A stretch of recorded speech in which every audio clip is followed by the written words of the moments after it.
how the digestive tracts are connected among corals. And it's quite possible, you see there's a series of white dots in there. The digestive tract of these, or the digestive space of these polyps is folded inwards into these sheets of tissue that are like walls. The sheets are called mesenteries, and that's where the gonads arise. That's where the eggs arise. So it's quite possible that those white dots that you were seeing were the eggs being held on the inside of those coral polyps.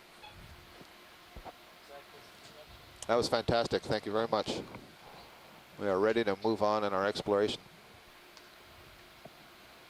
Rian Waller, who's at the University of Maine, studies the reproduction of deep sea corals, both stony corals, and she's interested now in some soft corals, or octocorals, I should say, and she was pointing out that those white dots may be either the male reproductive structures or the female reproductive structures. So you may have been looking at developing eggs there, or you may have been looking at spermatocysts or packets of the sperm developing, and that's something we wouldn't know unless we were collecting and doing some histology, that is looking through microscopes at very detailed anatomy.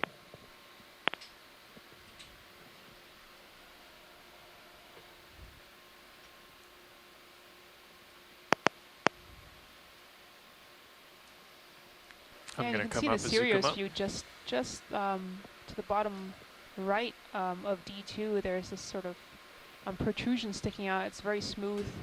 And I just have to wonder if that is sort of the edge of one of these pillow Ready lobes. for a move? Unfortunately, we came up past it and didn't really get a chance to yeah, I think you're right there, Bobby. 20 meters at your heading? Very interesting. I think south. At south? At his heading, yeah. Roger that. I'll just do a short one, 20 meters.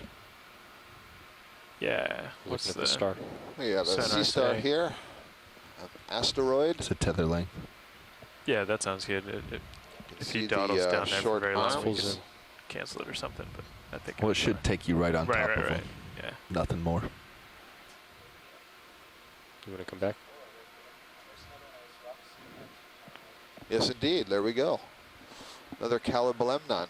So I won't go so far as to say the common here, but we have seen a couple. And that sea star is definitely something new. Full wide.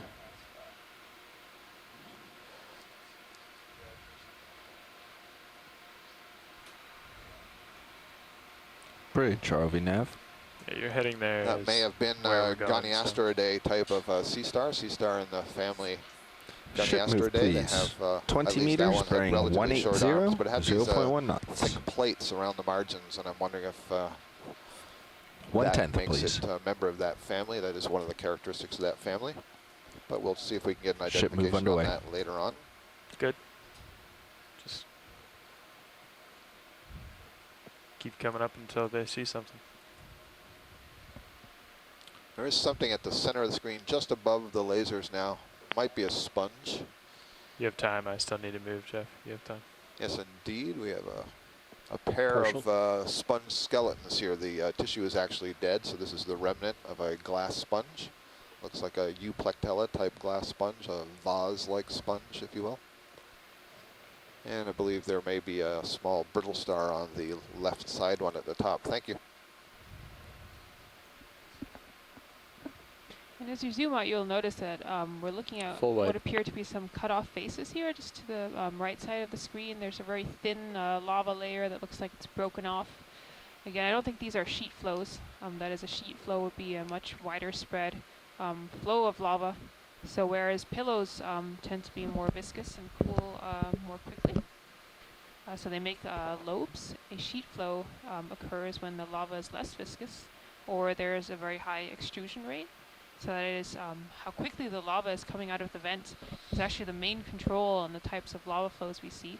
So it's coming out very quickly, then the lava will flow quite far out before it solidifies, and we'll get these sheets that cover large areas.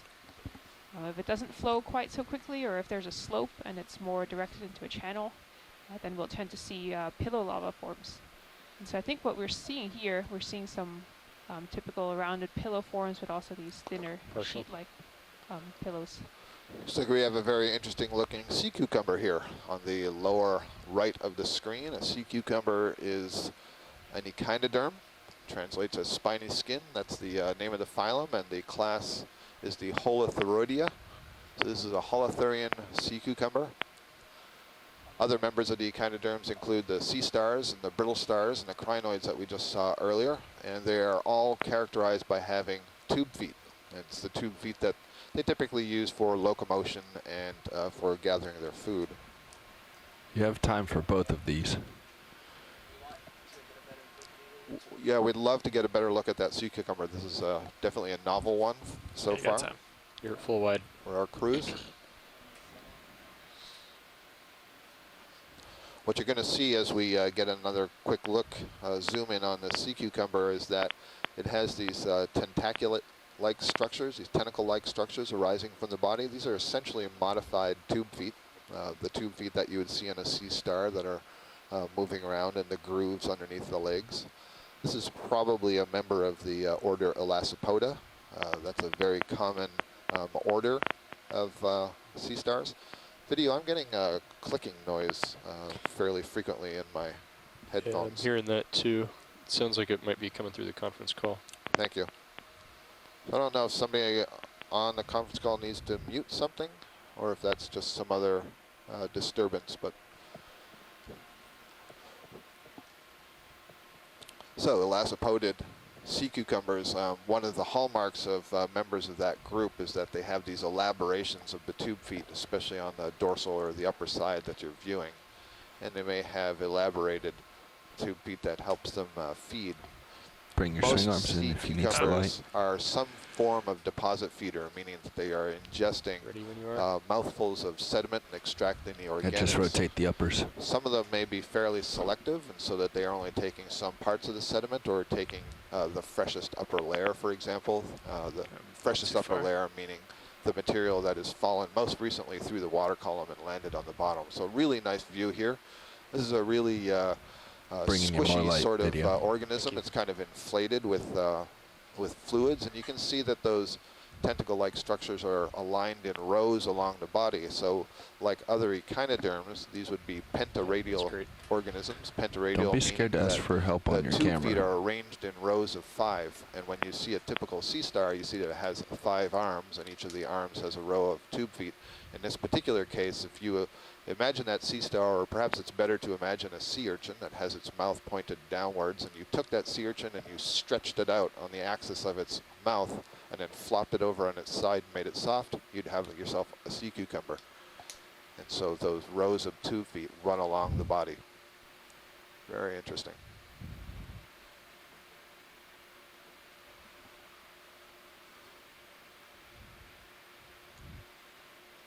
That's a terrific view, so when video is happy, we can move on. Pull back and get the whole creature. It has a fair amount of sediment on it.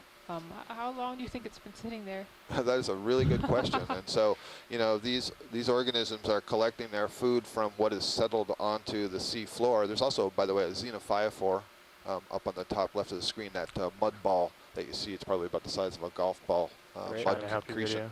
Yeah. But so yeah, back to the question. So the holothurians are feeding on the material that's settling out of the water column onto the bottom, and so I would think that it would want to get a little bit closer to where there's more sediment, but perhaps it's feeding on that thin layer on the rock.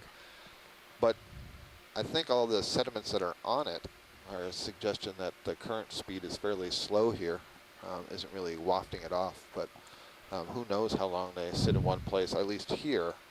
There are some studies that are done on some of the sea cucumbers. I want to call this a sea urchin. The sea cucumbers that are living on the flat abyssal plains, the mud-covered plains, and they've used cameras and recorded them basically over a year time. And certainly these things do move across the bottom, or at least they're relatives. I don't know about this particular species. You got it. Co-pilot, what do you think about another 20 meters?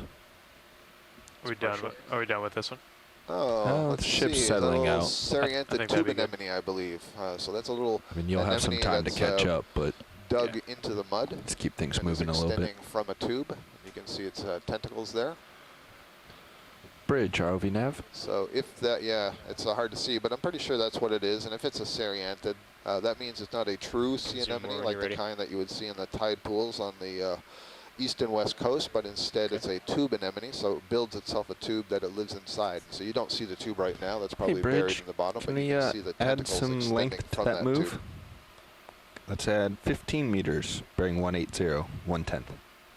Thank you.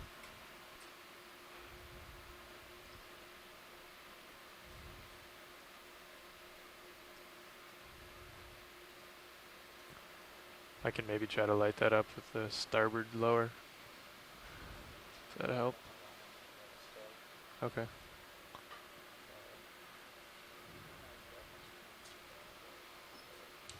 Sure.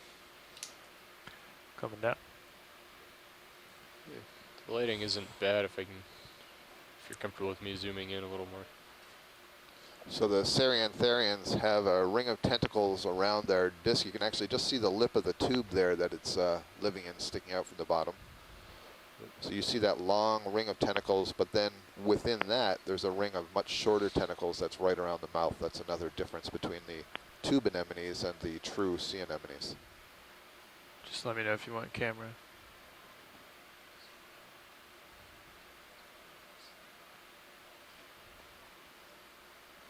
The tube that this anemone is living in is constructed using subcellular organelles called tychocysts. And tychocysts are related to the nematocysts that you may have heard about. Those are the stinging organelles of jellyfish and fire coral and so on. So these are a slightly different modification. They're folded up, and when they are extruded, they're very sticky. And so they can bind up particles of mucus and sand, and that's what it uses to build the tube that it lives in. Coming down.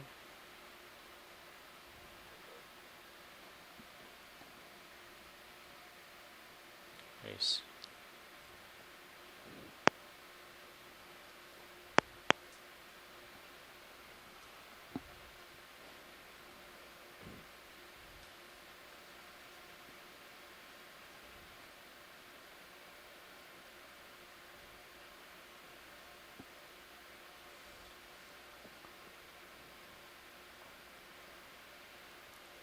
All right. Happy when pilot and science are ready. Thank you. That's gorgeous.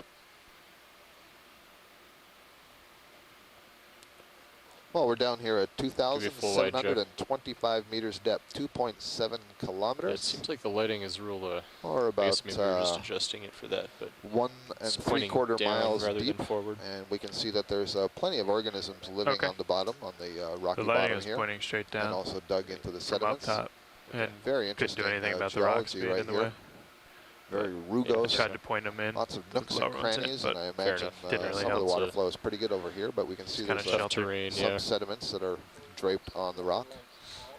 Ship is still moving. That's what I'm doing right now, Roland.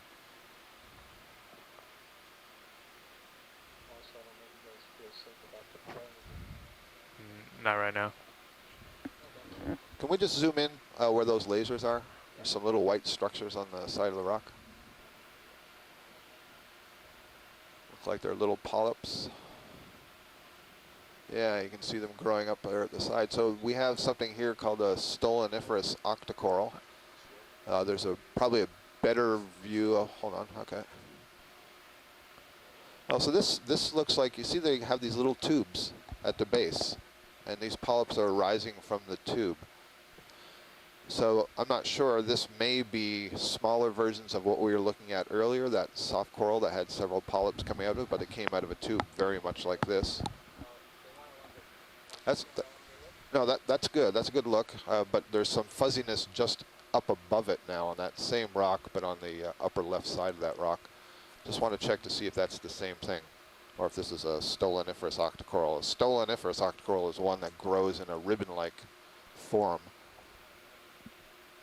That one, I'm searching my the data banks in my brain, and I believe Cornularia is coming to mind, but I'll have to check that for you. We're at full wide right now. Trying to help you out with the bubble cam there.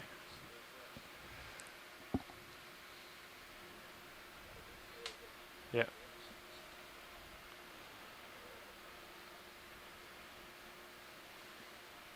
Yeah, appreciate your adjustment of the lighting. I know this is a tough terrain to work with.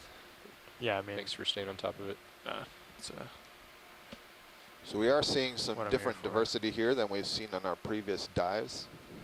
Many of these species we haven't encountered yet before, so we like to get a good image of them the first time that we see them so we can recognize them as we continue upwards.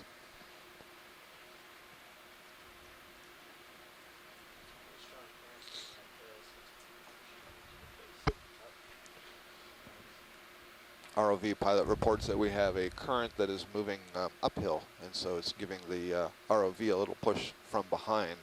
So we have to be careful that we don't get pushed into these rocks.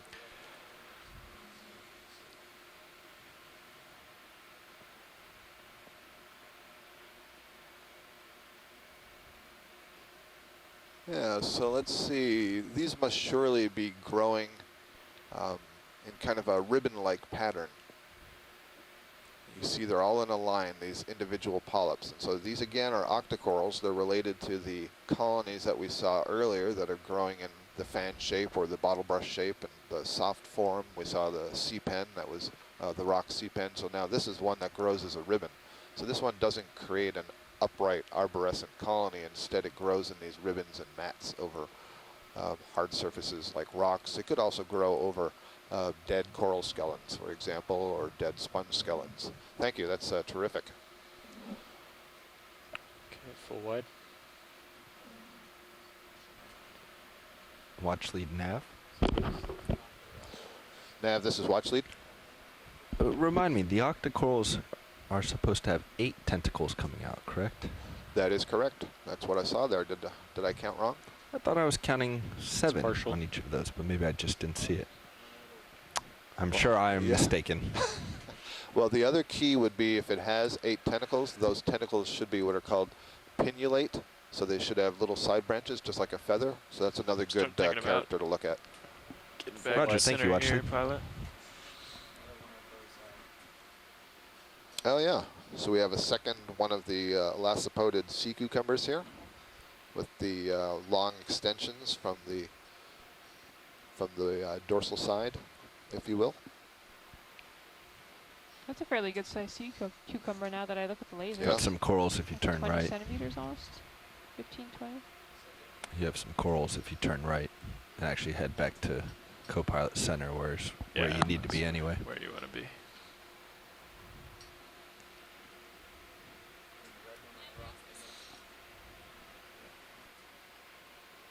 Roger, thank you, Bridge.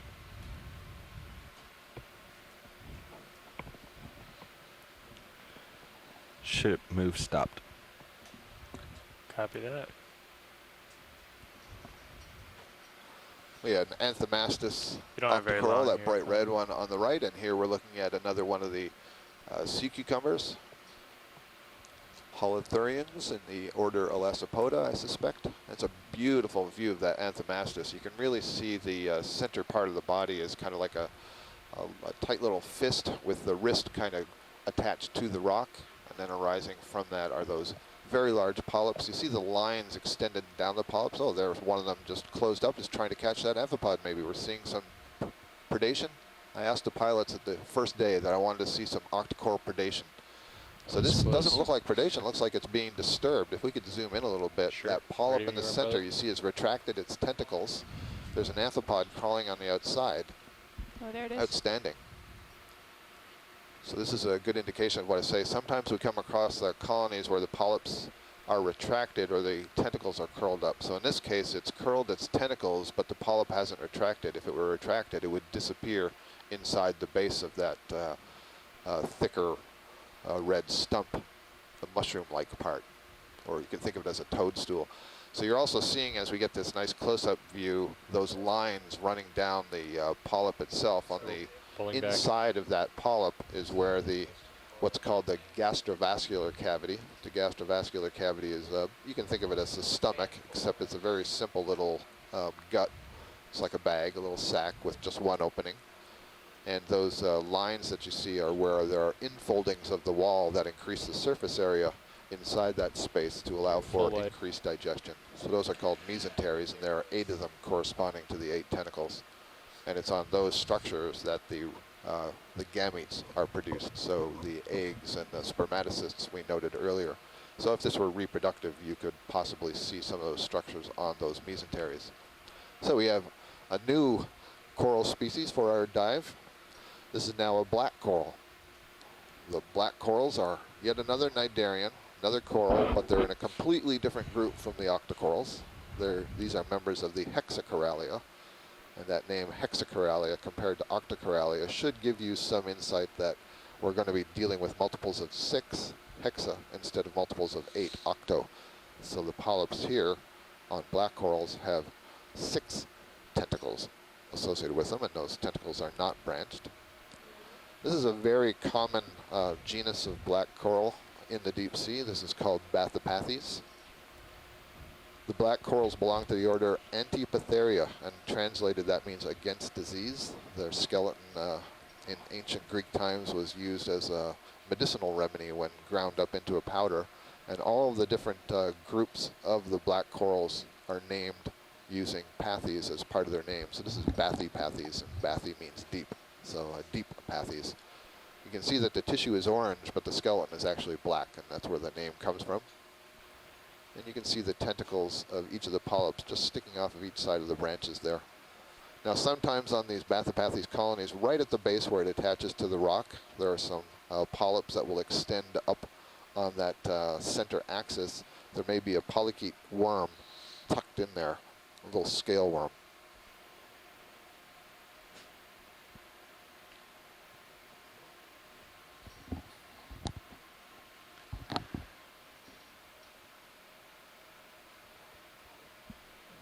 Okay, pilot, when you're done there, let's get moving here.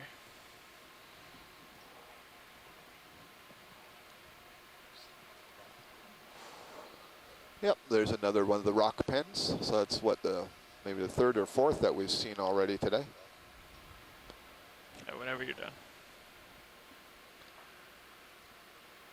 And I'm not seeing a polychaete associated with this particular colony. Tim, if you're trying to peer and see that.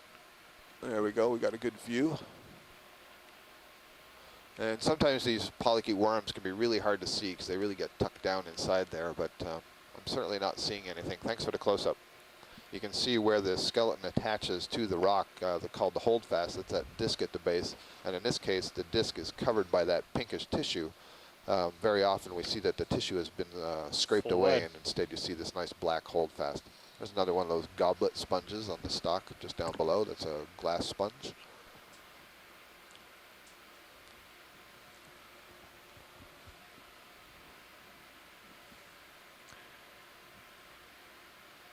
Yeah, just start making your way back to center my screen.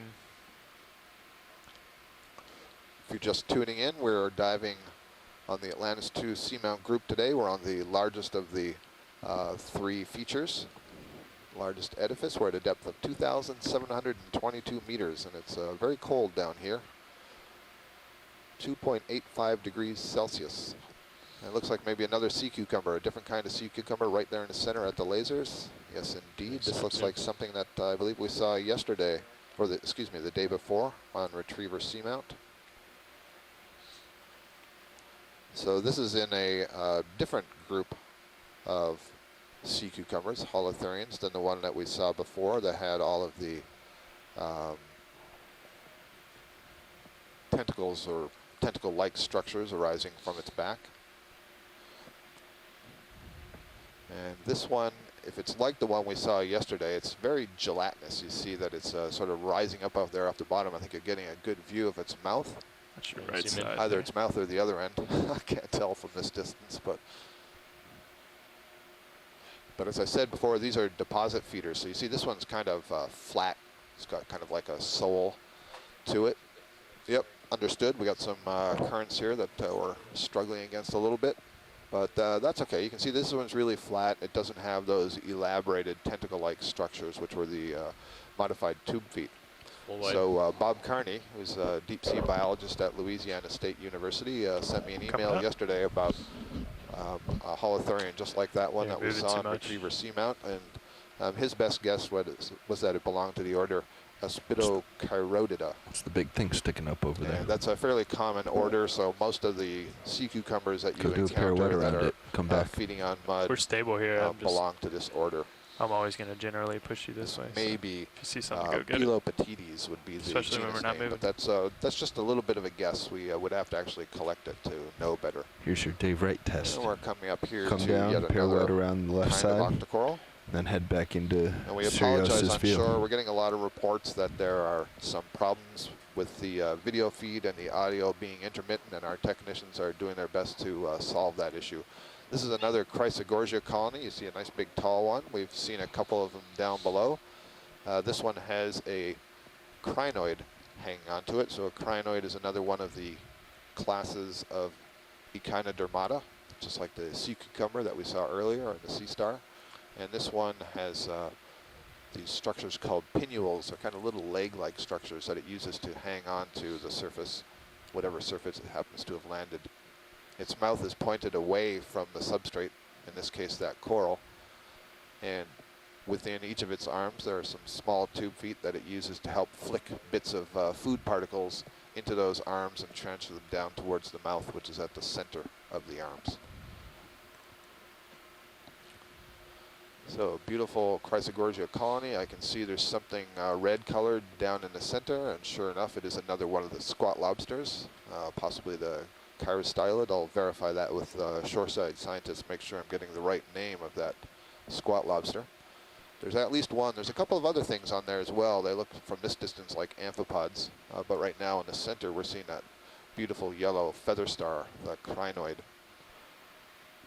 But if we can get a zoom as you get a little bit closer, I see you're close to the end of the tether, so I understand that it's a little bit hard to get closer. That would be interesting. There's also an anemone, I believe, on the rock to its lower right. Maybe we'll take a closer look at that when we get a bit closer later. So Chrysogorgia, as I noted before, have these beautiful geometric patterns to the skeleton, and so there's a very predictable, repeated fashion to the way that the branches arise from the main axis of the skeleton.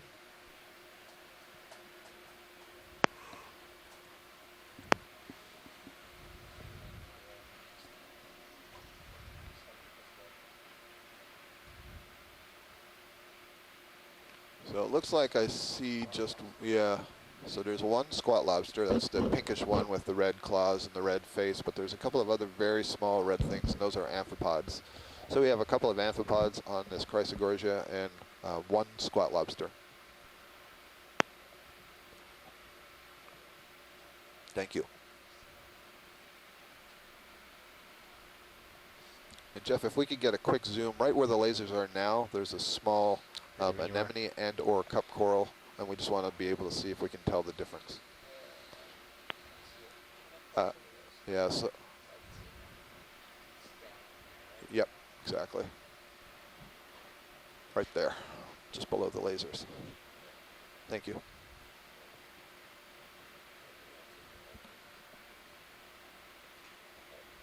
We're going to have to tilt the camera down.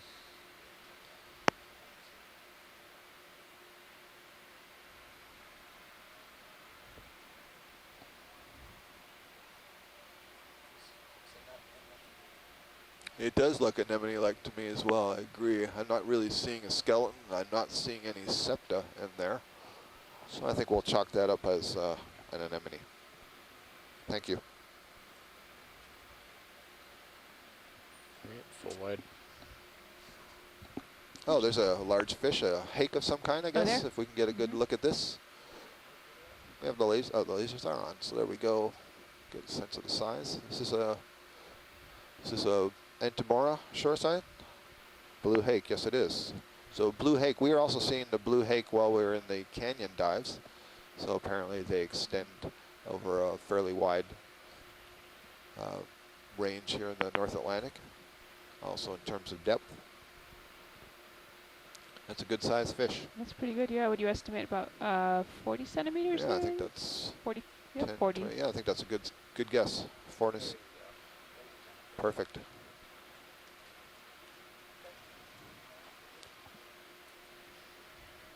Full wide. Okay, pilot, so I rotated to keep eyes on you. I will steer you back right now. geologically, this is really such an interesting slope. I'm still sitting here trying to puzzle over the lava morphology that this could be. Some places I'm seeing these really nice sort of lobes, and especially here actually, just moving off the bottom of the screen, I'm seeing these sort of nice pillow lobe shapes. In other places it looks almost more sort of like a Hackley sheet flow, the kind of ridged surface of a low viscosity flow. So I'm still trying to decide what's going on here.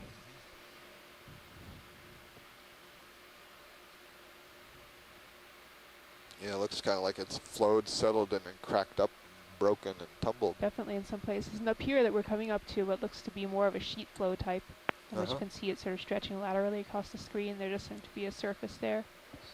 Another one of the goblet glass sponges growing on a tall stalk here. Quite elegant.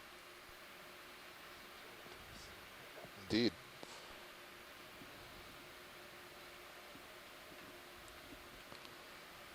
Well, looks like my email is back up. It looks like there could be some interesting features just off to the right. Do you see on the Sirius camera how there's almost sort of a oh yeah, look at this an indent in the cliff? If we could move over to the right, that would be great. Just lateral over there. I'd say we picked a good place to land. This is exactly the sort of bottom habitat that we wanted to be in, so we're very fortunate there. We're very lucky. Yeah, I was expecting more sediment. I really was. Several colonies of the red corallium. Corallium, possibly Bathyrubrum is a species. Corallium is what is referred to as a member of the precious corals, so-called because in the Mediterranean we have the shallow water Corallium rubrum that has been harvested for more than 1,000 years for use in coral jewelry. This skeleton here, we saw earlier a broken one, and you can see in cross-section the skeleton is red throughout, and so we're seeing lots of different colors here. Sometimes the color is in the tissue, but in the case of this corallium, the color is actually embedded in the skeleton. And so that can be polished up and is a favorite of some folks. And there has been a fishery for these deep corallium in the Pacific. There's a broken colony of corallium down there below. But it's fairly tightly regulated. And the problem with that fishery is that essentially chains are drug over the bottom and knock down some of the colonies, and some of those colonies get stuck in the chain and are brought to the surface, but all the other ones are just basically broken and shed on the bottom, and that obviously causes some disruption to the habitat and the community.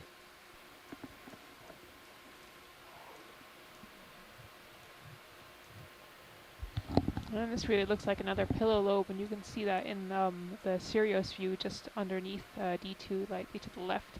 Again, you're seeing this rounded end of the lobe coming down.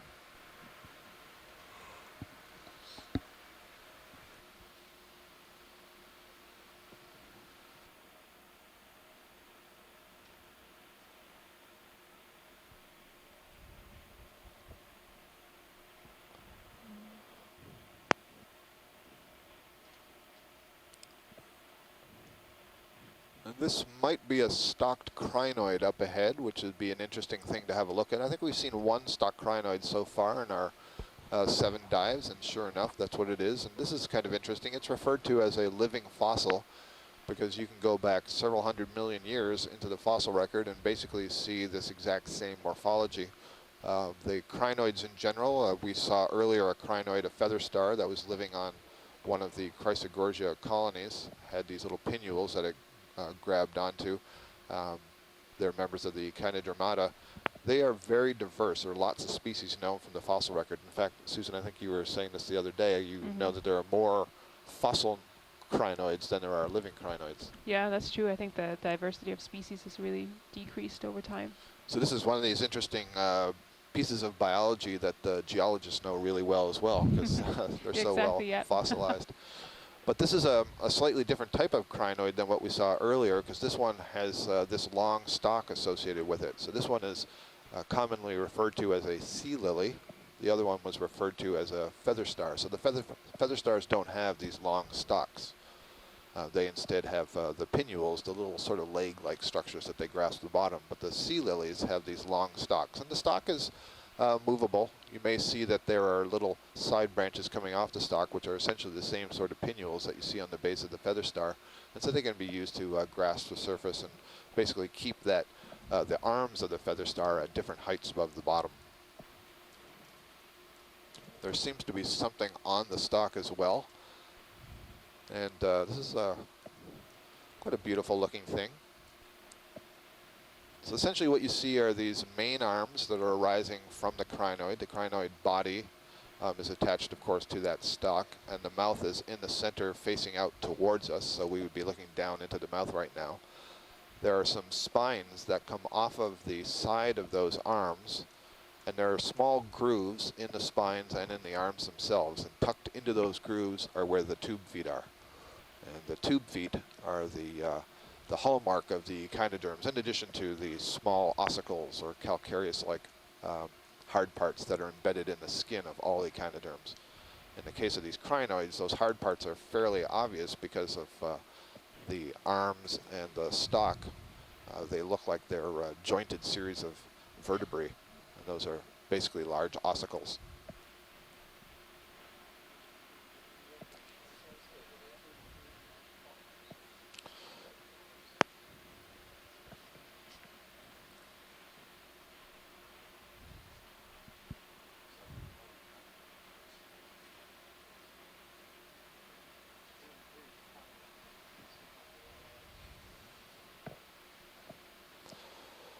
So on shore, Casey Cantwell is asking if stalked crinoids can move around like non-stalked. I believe they can move somewhat, certainly some of the shallow ones. I don't see any of the pinnules that I was referring to earlier.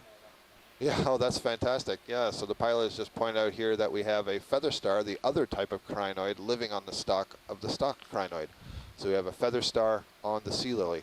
But you see in close-up there that their arms are basically the same structure. You have the arms coming out, and then there are the side spines, they're called pinnules, on the arms, and then the tube feet would be in small grooves inside of there. So they both basically have that same structure, mouth oriented upwards. They're both interested in grabbing food particulates out of the water column and transferring to the mouth. So the question was, can the sea lilies move? I believe they can move their positions somewhat. They're certainly not as mobile as the feather stars. The feather stars can actually swim for brief periods. As we get a little bit closer to this, you can see that stalk does look like a series of vertebrae that are all articulating together. I don't know that we've ever been able to see close enough on these echinoderms, on these crinoids. If we've ever gotten close enough to be able to see the tube feet themselves, they're likely just too small to be seen at this scale. Drifting back. Yeah, I really like the Sirius view there. Right there. Can we get a quick zoom? Oh. Yeah, Tim, sorry, go ahead, Tim. Just a quick zoom on that Chrysogorgia right there. It looks like it's something different living in it. Okay, pilot, if we haven't gone too far behind the crinoid, there was a Chrysogorgia colony, which may be different from what we've seen before, and there was definitely something in the branches. That was Tim Schenk from the Woods Hole Oceanographic Institution. His lab is very interested in many aspects of the deep sea, but in particular the associates that find themselves on these different corals and sponges and so on. And I mentioned earlier that there's an interest in whether there's a very close association between the associate, that is the invertebrate that is on the coral or sponge, and the host. This almost looks like it's a bifurcating colony, so there are two main axes, and we do see these occasionally on these Chrysogorgia colonies, but there is something red in between those two branches, those two main branches. Tim, what can you tell us about the associates of Chrysogorgia? Well, they vary a little bit, but not much. We often see either shrimp or chirostylid crabs in there, but this to me looked like it might be an anemone or a nudibranch. It does look like that. What this you know, I think it might be a very spiny-armed ophiuroid. We're getting closer. No, but you were right. It is an anemone. Yeah.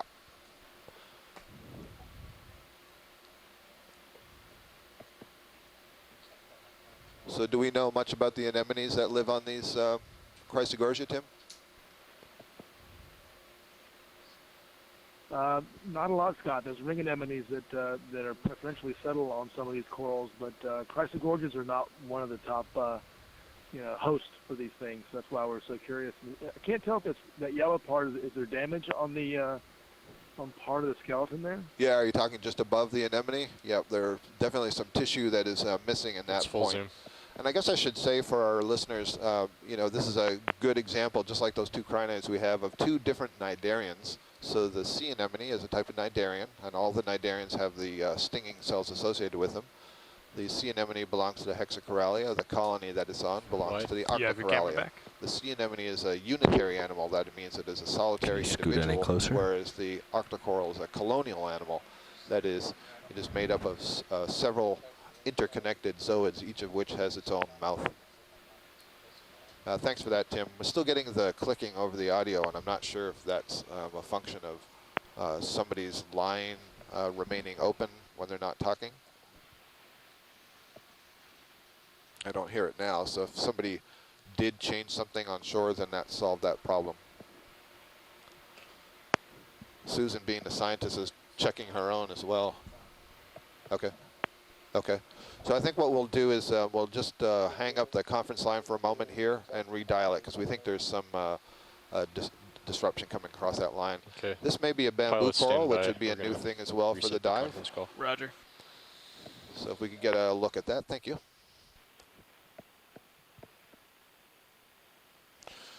Tim was really happy. Thank you, video. Tim Happy was really happy. Okay, start over. I do need a coffee. Tim Shank was really happy with that close-up video, guys, so thanks for that.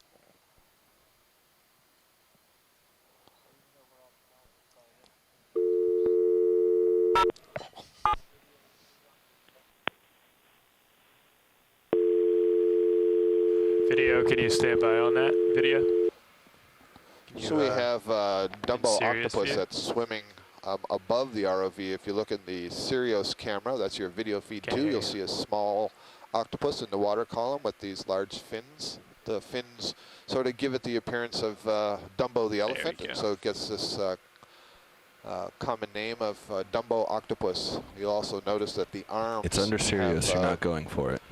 It has very well-developed webbing between the arms. The arms themselves look rather short, but that's because of the inter-arm webbing. Stay still for now. It is above the tether. You're not going to be able to get it unless you come very high up.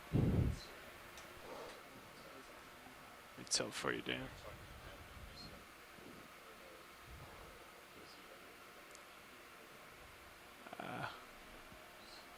Just drifting out of the light, sorry.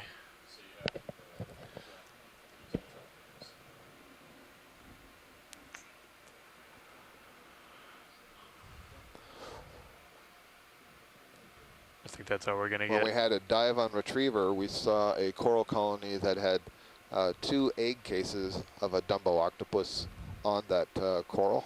Both of them had been broken open, implying that the octopus had already hatched out of it. Roger. Thanks.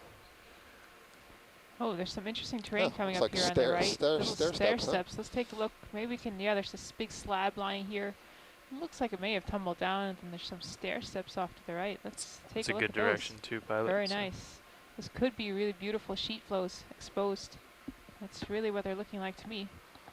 It's interesting. I don't really see the stairs in the Sirius view. I mean, they're very obvious here. Lots of corallium colonies as well.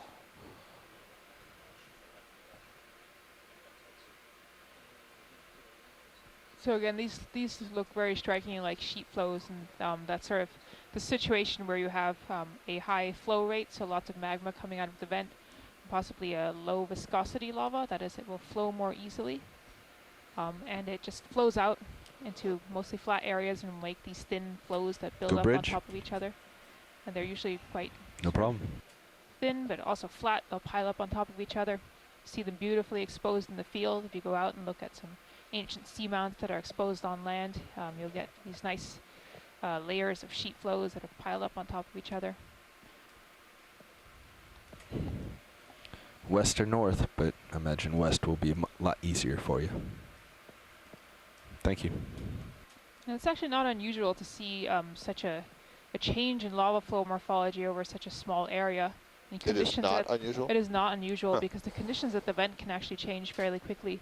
When you think about magma coming out, maybe at a low viscosity, flowing quite a lot, then maybe as the vent gets plugged up, you might get a lower extrusion rate, then you get some pillows, and it actually can change quite dynamically.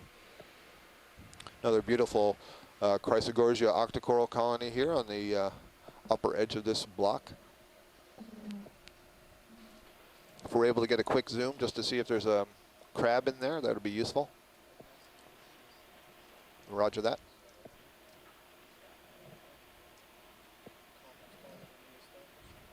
And the conference call has been reestablished, folks on shore, so you are free to dial back in, and please do. We welcome your comments. We love to hear what you have to say and your observations. Susan and I don't have to do all the talking out here. If you want to add something, we'd love to hear it.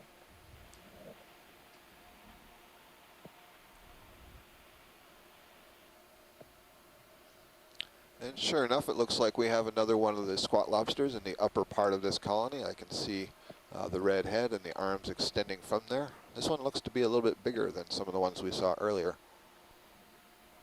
Or at least it seemed to have chirostylid, Scott, at the base. A second chirostylid? Yeah, a much smaller one. I think I do see it. Yeah. At the base by the rock on that pink colony. Right underneath the right laser. That Tim, that upper crab looked like it had really long chelipeds, and I don't know if that's just a. Yeah, I agree. Yeah, we saw it earlier. Also saw a different even on this dive. So I think I can't tell if the bottom more is different than the one we see at the top.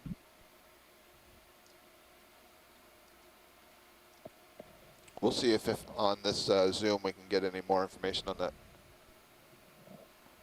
Yeah, that'd be great. We often don't see multiple species of crabs on a single colony. Right, yeah, you usually see maybe perhaps multiple individuals of the same species, but not different species, isn't that right?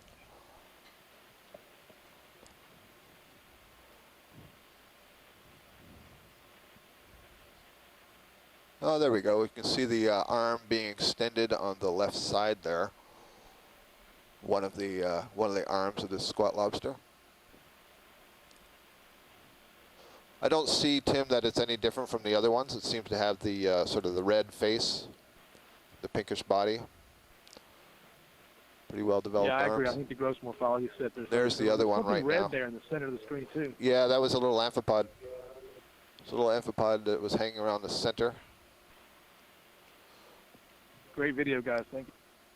Thank you, pilot. And video, thank you.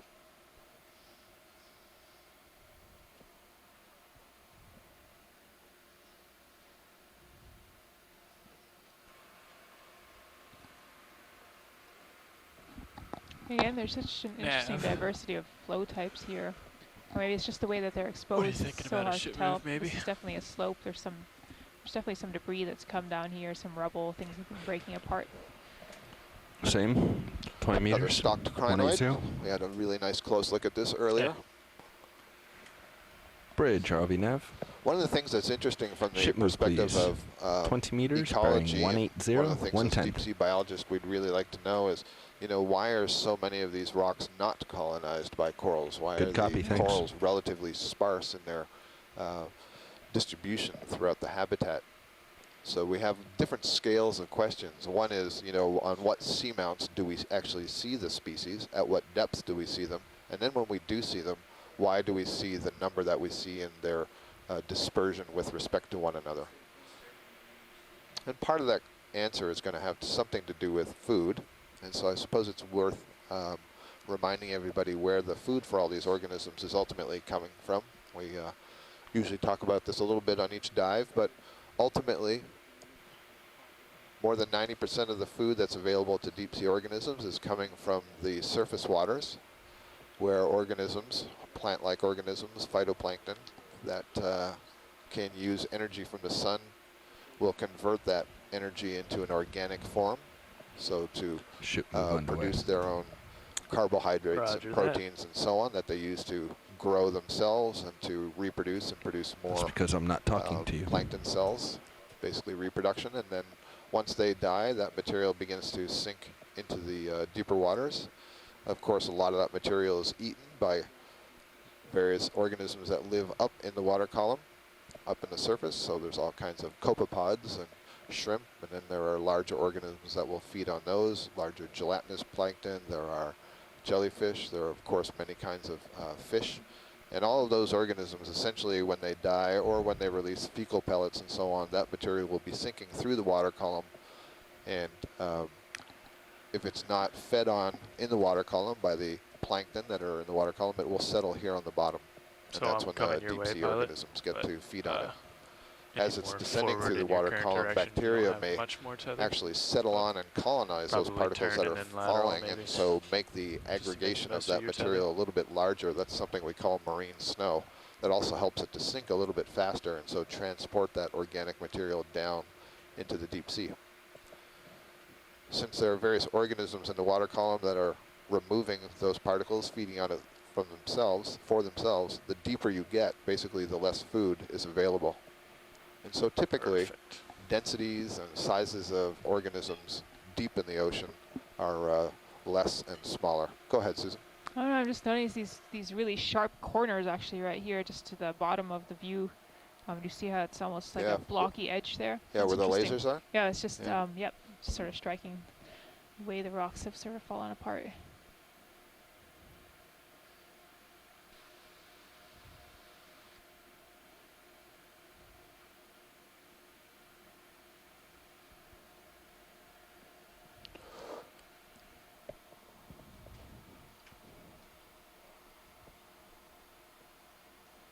I guess some of that fracture pattern, so what we see actually in much thicker lava flows is that we see this very clear, what's called jointing.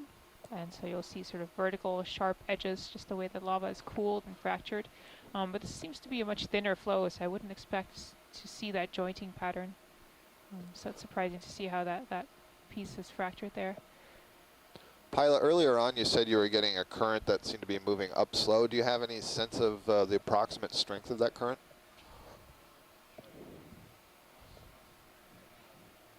Oh, okay.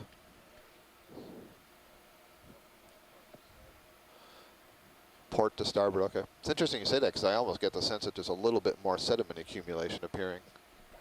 Not too much, but you know, but between the rocks anyway.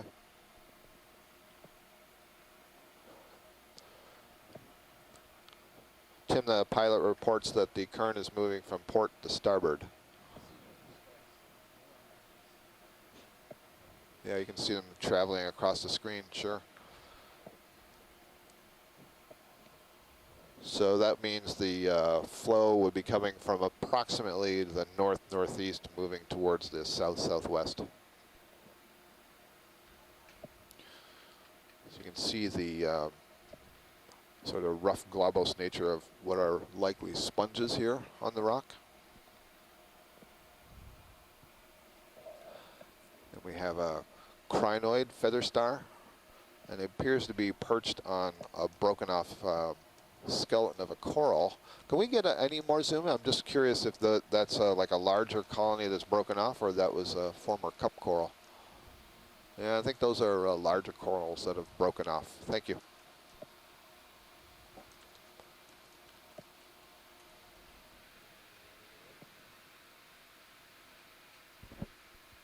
Full wide.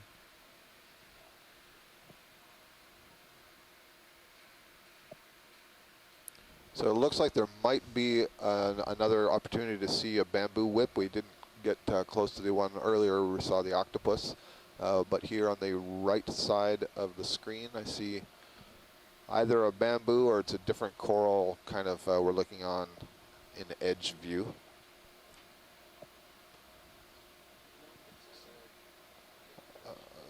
Sorry, I didn't see. That was a corallium. Sorry, pilot. Yeah, the one that's just right of center. Yeah, so from the lasers, it's at about 4 o'clock. Now there's a white thing that's got, yep, Can we add another it looks 20 like to that a move? single branching bamboo coral. Roger that, thank you. Oh, I'm sorry, yes it is. My apologies. Too many audio streams, as you well know. Yeah. Sure. Oh, we've come up about 45 meters from where we touched down. I don't know if I'm imagining this, but it feels like there's a little bit more going on here in terms of life. I guess we'll see once we get further up. It's a little bit flatter, isn't it? It You know, does it's look a still little jumbled, bit, yeah. but the slope doesn't seem to be quite as steep as when we first landed.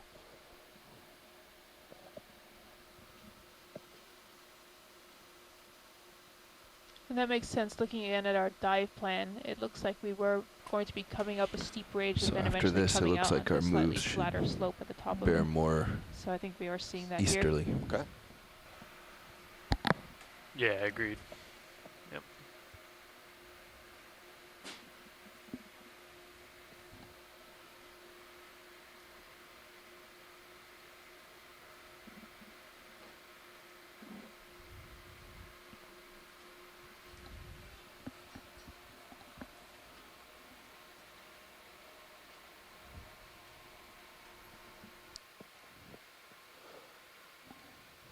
So I can see that this is going to be an Octa coral, and I'm 99% certain this is a bamboo coral. It has relatively tall, thin polyps, and from this perspective anyway, it looks like those polyps may be arising on one side of the colony.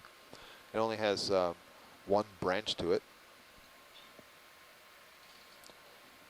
So bamboo corals are so named because their skeleton alternates between a white segment and a shorter black segment. The black part would be made of protein, the white part would be made of calcium carbonate.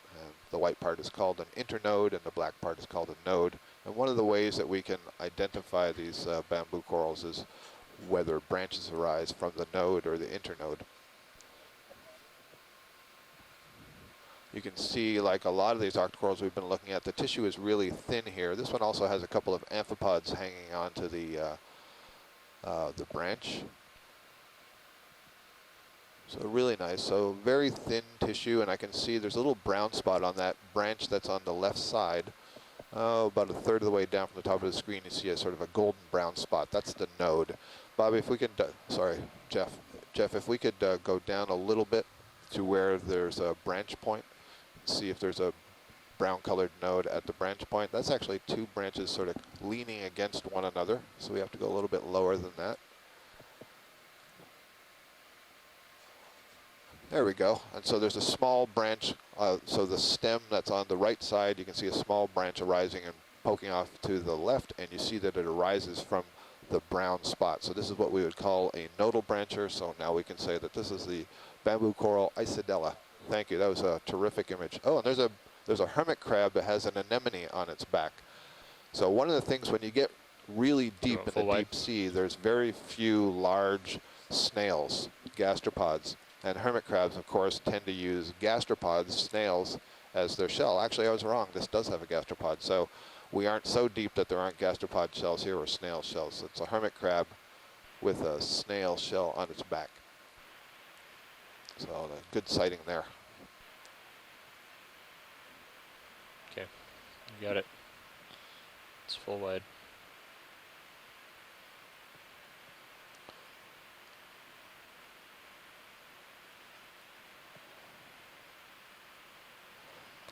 That was terrific imaging of that bamboo coral.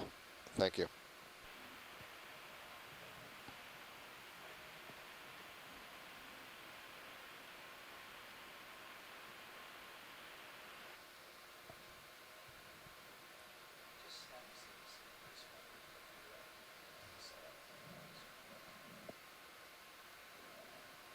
Ah, good eye. That's a holothurian. That's a sea cucumber. I think that's our third type of sea cucumber. You can see, it's hard to see from this view, but I believe it has a fin-like structure arising from its back, kind of pointing out at us. And you can see those little sort of tubes sticking off the end that's facing us. Those are modified tube feet, and they would have finger-like projections at the end, and it would use those finger-like projections to pick up, quotes, handfuls of sediment. Then stick them in its mouth, kind of like licking your fingers off. It would ingest the sediment and the organics, and you can see through the tissue, you see that it looks like there's a beige or gold colored tube that was on the inside of the body. That's actually the intestine running the length of the body, and it's so packed with sediments that it gives you that whitish gold color. So it's able to extract the food items that are in with the mixed in with the sand and mud grains, and digest those and eject the undigestible sand grains. So our third holothurian species.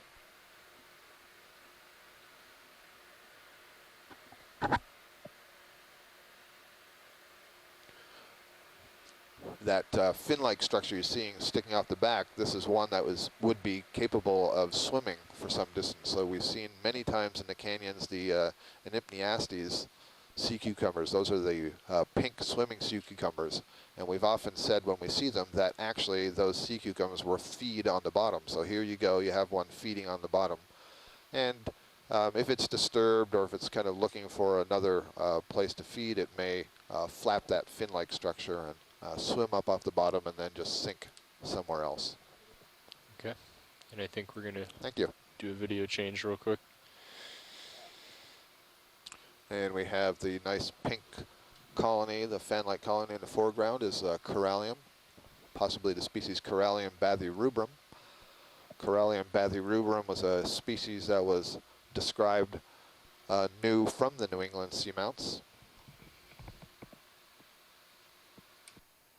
It was described in 2010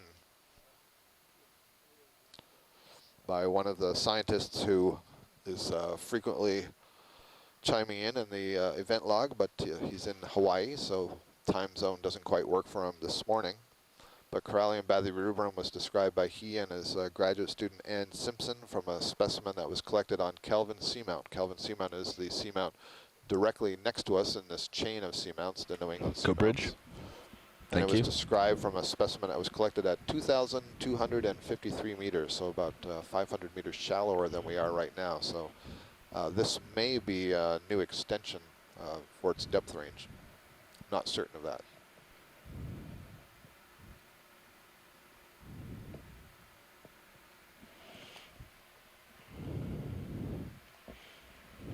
You can see that those colonies are relatively abundant here. And by relatively abundant, I mean compared to the number of coral colonies that we're seeing, I think the largest number have been these pink Corallium. Bridge, Nav. What is this? This is a skeleton of, I'm not sure what kind of coral, but it is dead for some time and it's been overgrown by Bridge, hydroids. ROV Nav. Hydroids are another kind of cnidarian, belong to the hydrozoa, and they form usually smaller colonies than the octocorals and the stony corals that we see. Usually they're much more flexible. However, in shallow waters, for example, in the Caribbean, you may be familiar with fire coral. Bridge, that ROV is a Nav. type of hydrozoan as well.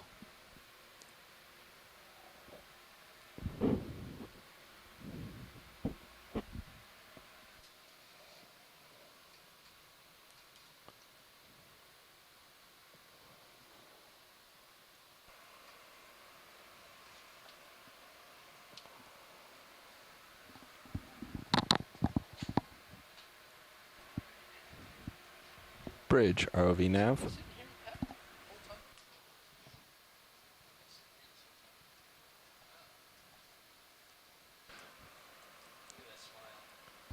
Bridge, front row.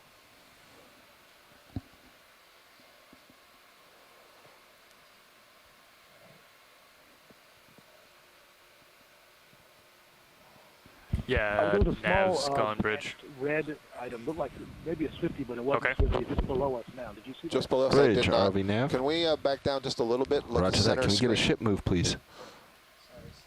Can we look center Directly screen, but center. just off the bottom of the screen? We'd have to back up just slightly.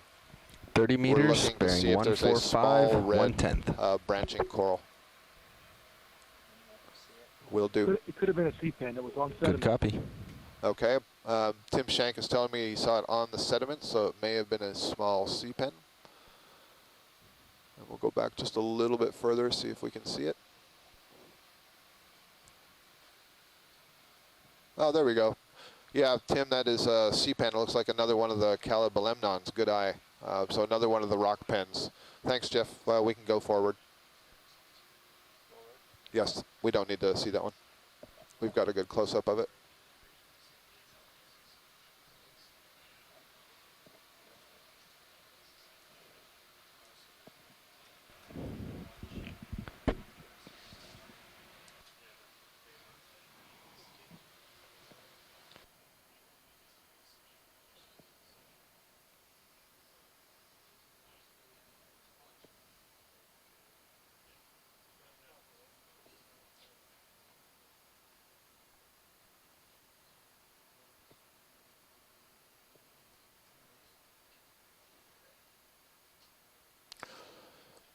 And we are getting some changes in the front row and the ROV team. It's basically the lunch hour out here on the ship, and so we get different watches coming out to relieve some of the folks. So we'll just hang out here in the water column for a brief time as the new crew that are coming on get an update on our position, what we've been doing, and what the objective is for the next hour or so. I can tell you that we are currently at a depth of 2,697 meters. The water temperature down here is a chilly 2.85 degrees Celsius. We landed on the bottom at almost 2 hours ago now, not quite, at 2,748 meters. So we have come up in elevation approximately 50 meters, about half the length of a football field upwards in elevation. And all morning we've been on the feature that looks somewhat like what we're seeing here. Very much jumbled mass of lobes and boulders and rocks that may be lava flow that is broken up or has become cracked and uncovered. And Negative, all cameras are wide. We've seen a number of corals, sea pens, sea cucumbers, brittle stars. Actually, we haven't seen too many brittle stars now that I think of it. We've seen a lot of crinoids. 22 meters altitude, delta's 15. Is that happy? And my colleague Peter Oster from the University of Connecticut and Mystic Aquarium reminds me that we've seen 4 fish. And he may be literally talking about 4 individual fish, but certainly we've seen different species. We've seen an eel, we've seen a blue hake, we've seen a couple of rat tails, including grenadiers, including a juvenile and Jeff, a larger William individual said he'd be that up I in just a few minutes. He was interpret to be finishing an his adult. lunch when I came up. Okay. It's a little tough to squeeze in at 15. I just... Not a problem. Yeah. But the fish certainly so far have not been abundant. I think it's fair to say that. Are we currently doing a move, Probably Chris? the most abundant thing that we've seen so far is the pink sea fan corallium by the rubrum. To the southeast, maybe about halfway through. Okay, copy that. I'll start walking up the hill. If you guys are at all comfortable, I'd love to have those upper swing arms pointing out. We don't have much view from the surface. Rolly, you are like a whisper. I cannot hear you. There's a lot of background noise when you talk, but there's no Roland talking. Okay, let's try it this way. That's better, thank you. I was just saying, if you guys are comfortable, I'd really love to have those upper swing arms pointed out. Don't have a lot of light for cereals. Yeah, let's do it. Yeah, the only reason we were doing that, Roland, is he was doing macros on stuff that was right on top of him. So, but we can do it in the meantime, sure. I heard you in the back row there. Yeah, I appreciate it. It helps for the area overview shots. How's that? Can you actually deploy them? That was my request. To sort of get a bigger front light pull. That's up to pilot. Yeah, I'm happy with that. That's fine. Okay. Looks like a couple of different sorts of sponges that we've been seeing earlier. There's the goblet that's on the Video, long we're going to let them change out the and then underside we'll play of the with rock, the swing arms all looks you like want. a little Copy that. sort I'm of come up a little fan, bit, if you will, for on a stock Copy. that's on top of this boulder-like feature. A large pink corallium extending off to the lower right. Large fan. And we've just about completed the watch change in the front row. And so we will shortly be on our way back up slope. We're on the north side, northwestern side of this edifice of the Atlantis 2 Seamounts. And we're climbing a small ridge from this. We started at a depth of 2,748 meters, and we are climbing it headed in the southeasterly direction, so our heading is about 134 degrees. And so that is upslope.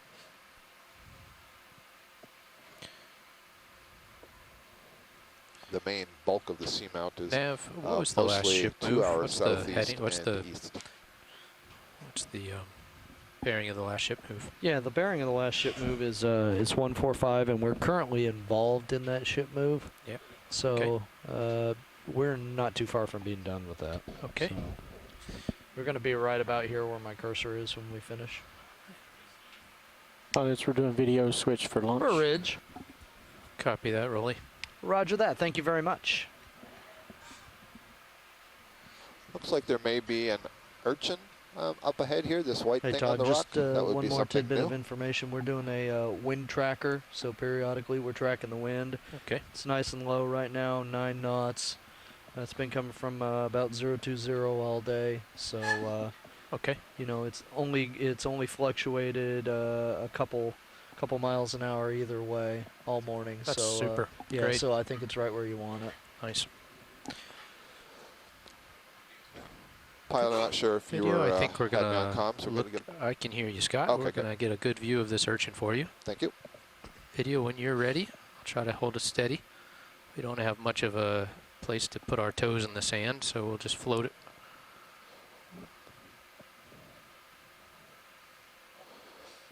Very nice. This looks like a different urchin from what we've seen before, but might be a Echinus-like. So this is yet another echinoderm. We're seeing all the echinoderms today. The Echinodermata is a phylum. I told you earlier, translates as spiny skin, and it has 5 different classes within that phylum. Urchins are members of the class Echinoidea. So we're seeing a sea urchin here, and like all the other echinoderms, it has tube feet. In this particular case, urchins have what's called a test. So Jeff, that is I'm sort okay of with the those round lowers part down of the as shell long as you that keep you're a real looking at, close that, eye. As I sidle stiff part left from and which right, there's some the pretty big rocks spines sticking are up once in a rising. while. Okay. Do you want me And to you bring may have noticed that it bring was it up a kind little of bit? bumpy on the surface of that test, and the spines are actually articulating at those Yes, points. unless you want to be extremely There is vigilant on musculature, so being the ready to spines bring can it up. be moved around. And then among I'm the fine with spines, them down. you will Just we see got to that be real there careful. are I don't go these, sideways into something. these tube Okay. feet extending I'll from the put them down surface for now of the and then test. Okay, adjust. that sounds good. They will look very flexible in among those hard, rigid spines. There you go. Nice view of the tube feet that are being moved and extended down towards the substrate. They may move and grasp certain things. There's actually a little polychaete scale worm just underneath the spines of that urchin on the rock. That'll sponge off to the right side. So the mouth of this urchin is pointed downwards against the rock. It may be scraping bacteria or other organisms off the rock in this particular case. HP is secure. Copy. I noted earlier that echinoderms have a pentaradial symmetry, meaning they're organized in bands of 5, and so the tube feet would actually be arranged in 5 bands extending from the mouth, curling up over this test towards the upper surface that you see there, that red circle in the middle.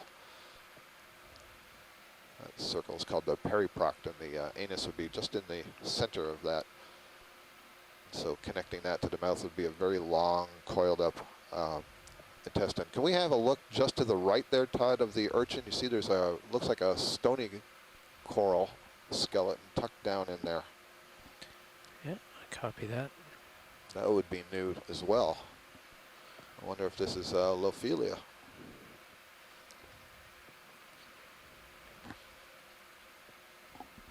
We have Rian Waller, who's joining us Go from the ahead, University video. of Maine, and she does a lot of work on scleractinians. And I know that you're near a phone. What do you think, Rian? Actually, no, these are not stony corals. This is a zoanthid. So a zoanthid is yet another cnidarian hexacoral. Zoanthid Yeah, on a skeleton. absolutely. So a zoanthid is, in many cases, it can be thought of as kind of parasitic. It overgrows other things, and so this is overgrowing an old skeleton. And one of the ways you can tell it's a zoanthid and not, for example, a sea anemone, which it very much looks like a sea anemone, but they're colonial, they're connected to one another, is if you look at the column, it looks really rough. And zoanthids could actually embed things like sand grains Okay, and video so when on you're right ready in to come the wide. wall. There's also a little lepatomorph barnacle. Let's get a view of this fish if you can, Todd. Okay. If it's too hard, that's... a little bit of inertia there. Yeah, understood. I think co-pilot's going to be telling me to move along here pretty soon. Okay. Video, if you want to try to get Get a that little fish. zoom on that fish. Yeah, we're trying, Peter. We got a little time to touch. Just because Peter asked. Yeah. We had the momentum of the ROV going one way and the fish going the other, so it took a little bit to stabilize there. Yeah, roger that. Thanks. He's not cooperating.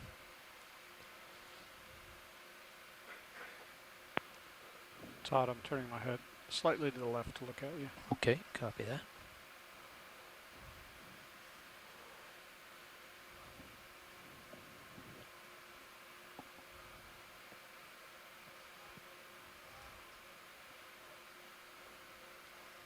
I know it's out there a ways, but at this zoom, Oh, that fish is taking us to a very nice thing. Well done, fish.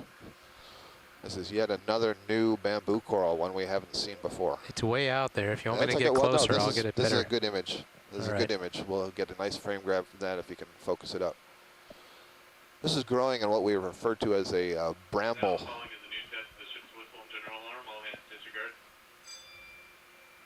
Yeah, the color's not quite right. It's way out there.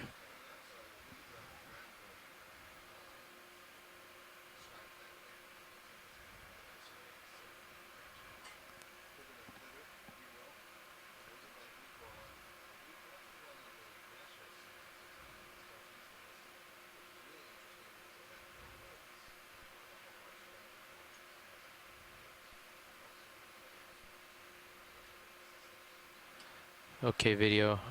I'd kind of like to push out, move along. So Hey, I'm push going to out go to ahead your and check right the slightly. airflow in here, Todd. The airflow? Yeah, it's getting hot over Yeah, here real quick. I like that. Okay.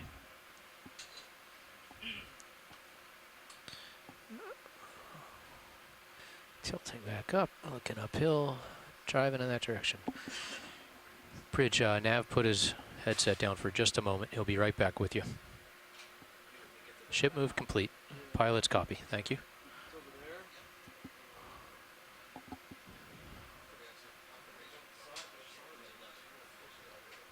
Todd, is the DSC working, or sorry, the GSC working? It's functional. It's hung up in the, it's not set up on the cable. We're going to wait for the deeper dives in a couple days. Okay. And get it set up. Oh, Scott, are you off of OKEX? I was listening to you through OKEX, and now you're not there. I am back. Thank you for pointing that out. I don't know how that happened. What would you like to see? The star, the pink? Yes, please. Okay. You got time. I wonder how long I've been off of that. Just since the last time we were looking at that bamboo coral and started floating away from it. Okay, video. I'm going to try to keep it centered there while I float it. If you want to start going in, feel free. I can try to pirouette around and get a more square view of it, but maybe this is a good view to see the little, what do you call them, Scott? Feet? Or tube feet. Tube feet. Podia, yeah. So this is a sea star, and you can see the upper surface of it is inflated. And this may be exciting enough that Chris Ma will tune in a second. But what I've learned over the last week or so is that there's a series of spines that have kind of flattened parts on the upper surface. And so you can think of them as a series of tent poles. And there's kind of this false covering over the dorsal surface of this sea star. And that can be held up by this tent pole. And kind of like it's inflated. Okay, copy. I'm And going these to things try to can nestle in release here. a lot of mucus. So I think this is one of the slime stars, as he referred to them. Will you take but I'll see tilt? If, Got it. Yeah, Chris I'm just can let trying us to know try any to different on that. nestle in on this rock. But a very nice image of that. You can see the tube feet extending from underneath. As I say, all of the echinoderms Video, have if you want to go back in, I'll try to hold it steady. Try the operative word.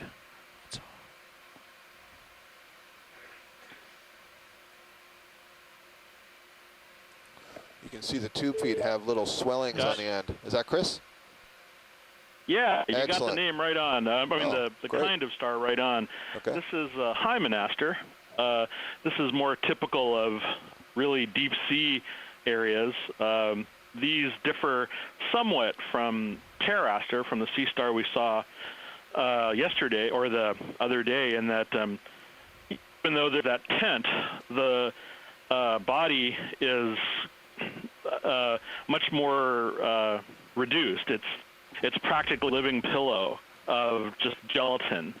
It's a really strange animal, and they occur all around the world, and they have varying degrees of body, I don't know, solidity. Some of them are more pillow-like. Some of them look like big pink bubbly goo. Some of them are actually pretty well defined. It's an unusual this one animal. looks really soft, but they doesn't also produce mucus through the osculum in the top. And we'll probably see more of them as they're pretty common. Okay. One thing that we can both see here right now, Chris, is a really nice view of the groove along that arm that is extended towards us. And I've said a few times that on the arms of these sea stars, there's a groove underneath, and that's where those podia are coming from, those little tube feet. You can really see that nicely. And a little bit port to starboard. Oh, yes, yes. That's that's sort of what helps us identify them as sea stars, is where the tube foot groove sort of upturns, and you can see the tube feet coming out of them. Slipped off the rock, yeah. You know, if you turn it over, it looks like a very normal looking, well, normal's relative, but it's more stereotypically like a starfish. Todd, I'm looking straight down at it. So, you know, there are some things that keep it identifiable, but when you look at it from the top, it's certainly extremely unusual. So let me ask you a question. One of the things we see on a lot of the sides of the rocks here are these bluish sponges. You think it's possible that these sea stars may be feeding on some of the sponges? You have your camera back. There are other members of this group which feed on sponges, and we know nothing about hymenopter's biology. So I think it's very possible it could be feeding on sponges. Some of them are well known to be, I think some of the Antarctic ones feed on sponges. But this one is really poorly understood. So if you see it with its stomach extended or something like that, that could very well be something like that. Would be probably one of the first times we've seen hymenopter doing anything. Great. Well, we'll certainly keep our eye out for that. Doing. Let me just interrupt you for a second, especially if you look in video stream 2, you'll see we're coming up on a rock that has quite a high density of sponges. This is not something that we have seen before either today or on the previous dives. We have several different kinds of sponges here. I venture to say that they may be different species, but not certain for sure. But there's some that are built kind of like these large radar dishes. There's some that a little bit look like they're branched. I'd like to get, when you're stable, I've got to keep moving, Scott. Okay, understood. We're in a position we have to catch up with our sled up ahead, which is being tugged by the, not tugged, but towed by the vessel. I am trying to give you a flyby view as we go uphill. Yeah, it's a great view, and I haven't seen this kind of extensive grouping of sponges before, but even those ones that look branched, I'm pretty sure those are sponges as well, so very interesting. You can see they all seem to be oriented the same way, which suggests that they are growing relative to the dominant current here so that they can take best advantage of the particulate flow through the water column. Very interesting feature. Chris, so that was Chris Ma from the Smithsonian Institution, expert on all things sea star and deep sea echinoderms. Thanks a lot for calling in and giving us that information. Oh, and just as a quick note, the yellow crinoids that you're seeing, I think, are members of the Hyocrinidae. And those are actually sessile; they don't move. So that's the stocked ones. Some crinoids can. Some stocked crinoids can move, however. Right. So the ones that would move, they would be the ones that would have the pinnules. Would I use that as a tip-off up along the stock? Let's go in on this sponge, please. Well, right. So the ones that have all of the projections off of the stock are more typical of, or like isocrinids, which occur sort of more southerly in the tropical Atlantic. Right. These are more deep sea things. I mean, really like 1,000, 2,000 meter things, and they're basically cemented to the bottom. Great. Which is kind of a sad life in a way. But yeah, that's the family Hyocrinidae. I think they're frequently yellow in color, which is something you'll see a lot of. Great. But, well, if it works for corals, it can work for some crinoids too, right? Yeah. Well, anyway, but I'll let you get back to it, and thank you. And I saw another starfish we passed a little while ago. I don't know if there's any opportunity to go back, but there are plenty of things to see, so I appreciate it. We'll get some clippings for you. Thanks, Chris. So we're looking at this. Have a good day. You too. Fantastic view of sponge here, this glass sponge. And you can see it's got this nice amphitheater shape or dome shape. really beautiful construction, these different sorts of glass sponges. See, it's flowing at my I have starboard to side down take a the break slope. for a little while, and I'll leave you in the hands of Susan here. I'm going to spin out. All right, so I have just come back from lunch and setting off. Looks like, in terms of the geology, similar terrain to what we saw before. These interesting lobe shapes.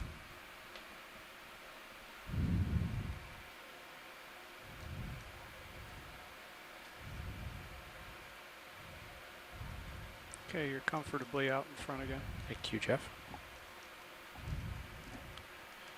Nav, is the ship still moving, or are we stopped? I got a call while you were up playing with the air conditioner that yeah, the ship that ship had stopped. Ship move is complete. We haven't put in another one yet, have we? No. We no, probably should then and keep it moving uphill, right? Yeah. You want to keep going the same direction? How far would you like to go this time? What was the last move? Last one was 30. Yeah, let's just keep the steps moving. Okay. That same way thing. we can stop easily if we need to. All right, I'll give him a call. That's about a tether length at a time. Bridge RV now. Hey, could we get another 30 meter move bearing 145.1 knots, please? Fantastic, thank you. No problem.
These huge slabs here seem to be thicker than some of the slabs that we saw further down.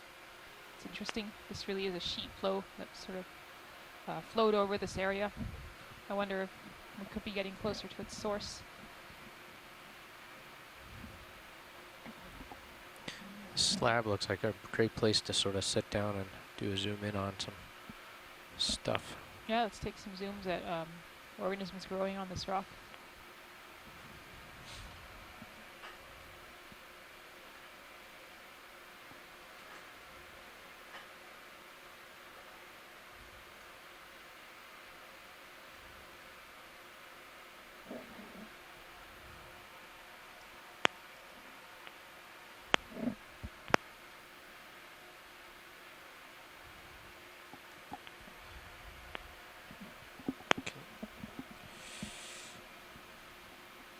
Joy lock button is too far away from either of these two sticks.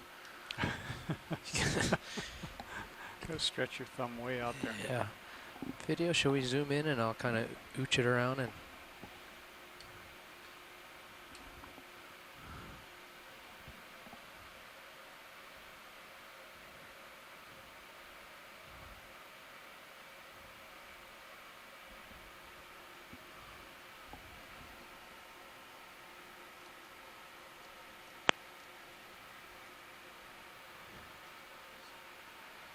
Okay.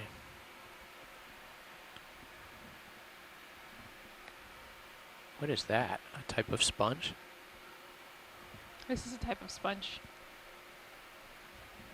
I think our onshore scientists are going to be sending some information via the chat room, and I'll try to relay that over the live feed. Okay, I'm going to move the camera around, see what else is So out that there. refers to the smaller sort of blob There's structure that we were looking at. Possibly anemone. Taller feature too went there. Looks like an anemone.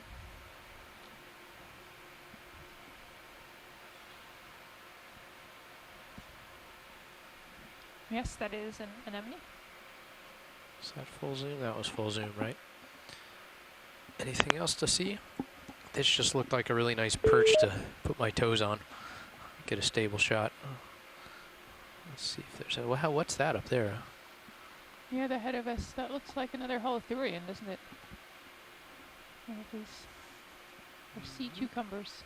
Yeah, it looks similar to what we saw earlier. Wow. This is a very good shot. Nice.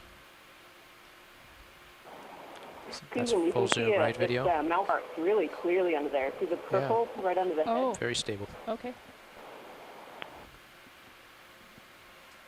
It's fuzzy little guy. You can see the actual mouth of the sea cucumber is this purple color. We heard one of our shore-based scientists came on over the line, and you can see it right at the bottom there, the dark purple color. So I assume it must be feeding on this rock then, if it's sort of sucking up. What are those purple arm-like things called? That's what feeds itself, right? That's the appendage that grabs stuff and... Yeah, that's what I think. Let's see if the shore-based scientists have some information on that.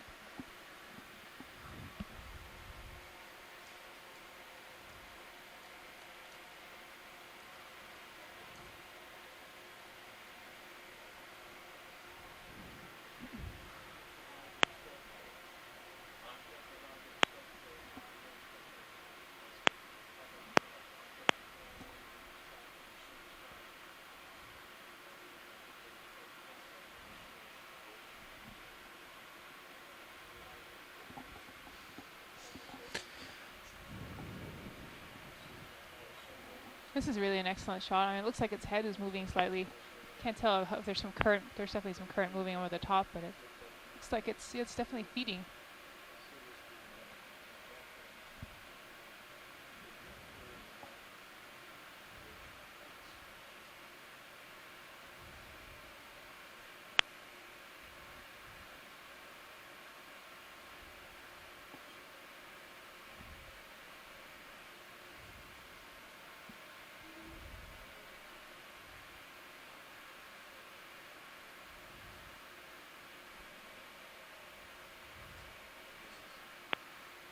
Okay. Do you want me to float off, or are you going to come wide?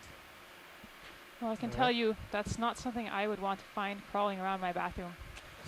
That is fairly fearsome looking. This is a... I'm going to spin left a little, and it's a little bit of a reach, given the lighting, but maybe we'll look at this crinoid. Is that called a stalked crinoid? Off in the distance there? Yeah. Okay. It's not much light out there. We'll see if we can get it. All right. Pretty close to set. Yeah, it looks to me again like one of the stalked crinoids. And that, indeed, that is what it is. There you got more zoom. I'll center it up. Yes, stand by. It's going to come into frame in a second.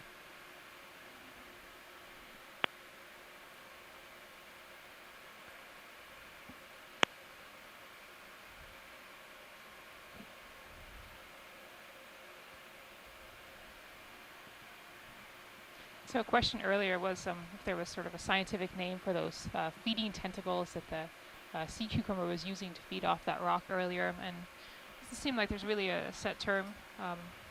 Looking here in our science chat log, this term pelates tentacles, or just feeding tentacles, so I don't think there was really a specific name for those. Lovely shot of the stalked crinoid here.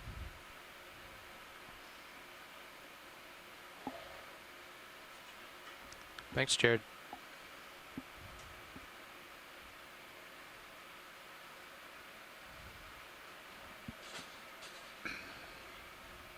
And again, I think the technical term is a filter feeder. So these are stalks are kind of lifting up the crinoid head into the water column so that they can grab food particles out of the water as it flows past.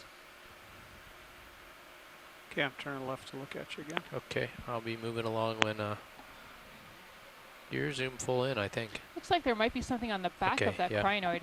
If you come around, you see the purple in the back. It could be the proboscis of a snail. I'll try. That would be interesting. Come out wide and then I'll lift off. I got my toes against the rock right now.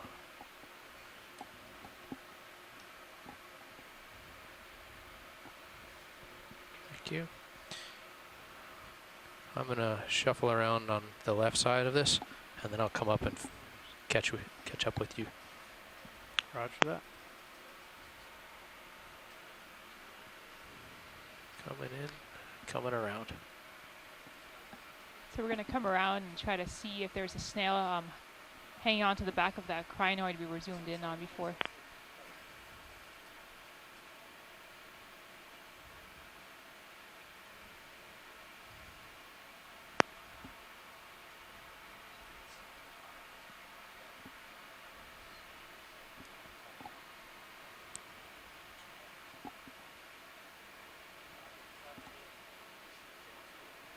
Another great view in the Sirius camera of all this sort of platy fractured material. Is that enough, Roland, to get Very in there nice on view that?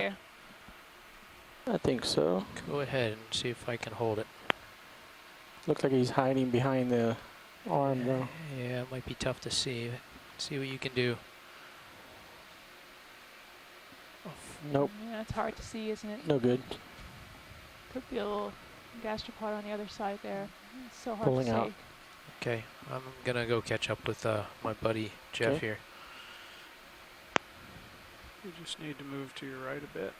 Okay. Probably the heading you're on is good. Moving Alright. on, D2 view again has great shots of this sort of thick sheet flow, this platy structure that's just breaking apart. I have to wonder what this whole area looked like before all of this fracturing happened. And look in the background, you can almost see two sort of sheet flow or lobate flows on top of each other. That's what it looks like to me.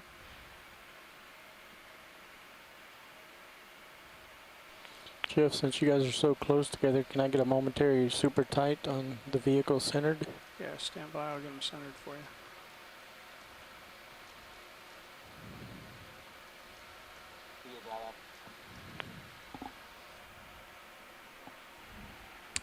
Nav. Roger that. Todd, Thank you very can much. head off in that direction. Yeah, I don't have it very well centered right now. Hang on. Todd, you're in the right place. You just keep moving straight ahead. Okay. Lots of little white sponges here. Lots of different forms growing everywhere. Again, this is really different from what we saw when we first came down. So we touched down this morning at a depth of about 2,746 meters. We were at about 2,674 right now. So we've come up about 70 meters. And it does seem like there's been a change in the diversity of life here. And I was away for some time eating lunch and came back, and it looks like there's a lot more sheet flows up here than we saw further down. There were more sort of pillow forms. And it does look like we're on a slightly gentler slope here. So I sort of wonder if there was sort of a sheet lava flowing out here, and then possibly there was already a steeper slope there when the sheet was extruded, and then Not sure if the ship is still dripped moving. We down should over just the keep edge of those that moves dialed cliff, in which is unless what it the looked like. scientists come upon Back something there, that needs us to I saw stop. the lobes sort of dripping down over the Yeah, edge keep of them the cliff. going.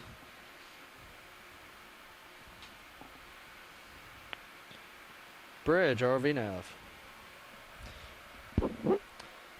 Yeah, we're just going to keep the move going. It's a beautiful view of those steps. Another 30 meters, 145.1 knots, please. It is. Actually, could we get the laser on quickly? I just want a sense of the thickness of those Lasers sheets. are on. Thank you. Pulling Sirius out. And Well, and I'm we just also gonna have a keep request to go take a look at that big coral. Dolly shot going. Yeah, it looks great. Keep Straight it ahead, steady rise.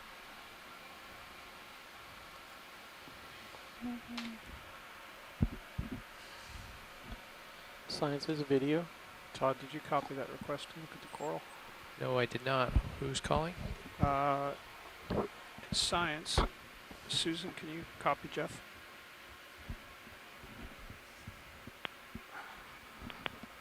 Did I already pass something? Susan, do you copy? Yeah. Okay. Well, Are you talking on OKEX? Yeah, that's what I'm listening to. Okay. Yeah, you should be talking on OKEX so that they Okay. hear you assure. Co-pilot, this is watch 2. There we go. It's not what I said, Rolly. I said science should be talking on OKEX.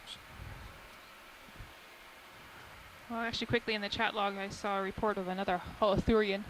So these sea cucumbers. I'm not seeing Todd, it. are you copying science Maybe now? someone I will am point now, it yes. out. Okay. Oh, looks like we passed it.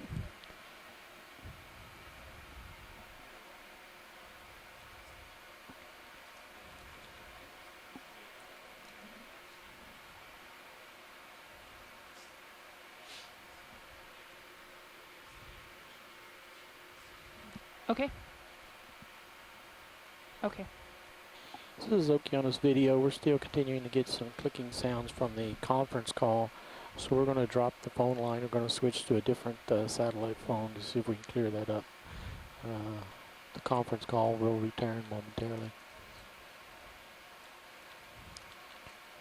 It's a quick zoom on this holothurian. You can see his intestinal tract, or digestive tract. Well, this here. Is whatever it may be called. Well, it is very interesting. I touched my toes against the rock there. It's just floated over. It's like an elephant profile. Come on. That was interesting. I wonder if we have an ID on that from scientists on shore. Yes, holothurian.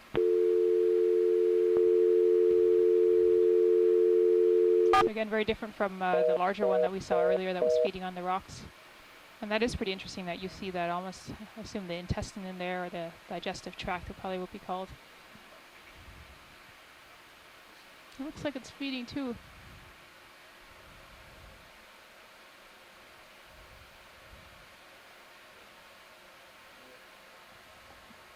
I'll let it float off. I'm not doing a very good job of holding that.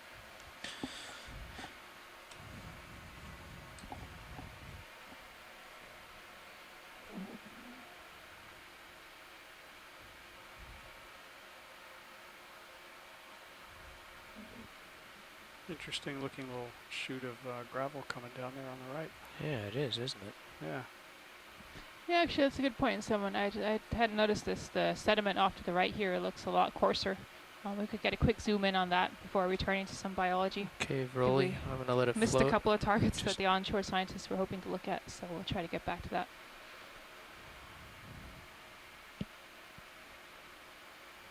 Looks like there's also some coral here, or broken coral at least, that's come down. I wonder if we've got a steeper slope up ahead.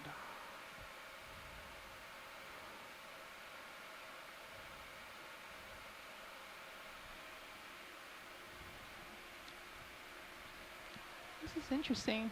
Oh. Can't quite tell what that was made of. It looked like a lot of, actually, shell fragments that had come down, but very different color, orange, red. Roland, do you want to see more of that, or was that a good little scan? Okay. Keep working to your right, Todd. Keep working to my right, Roger. I'm going to work to my right, and the conference call has been reestablished. It's like you're tilted way up, so just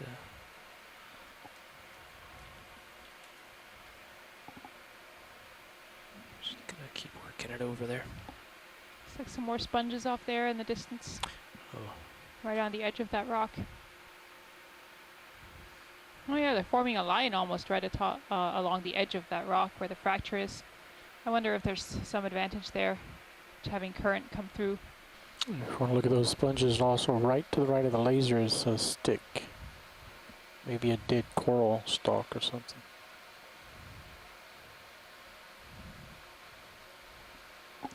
Do snap zoom on that stick.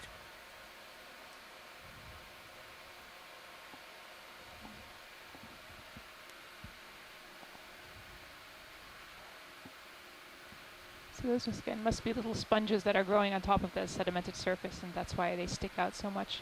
Well, this looks like an old coral. There's a coral here that's fallen down and trapped other shell pieces with it. Lots of sediment.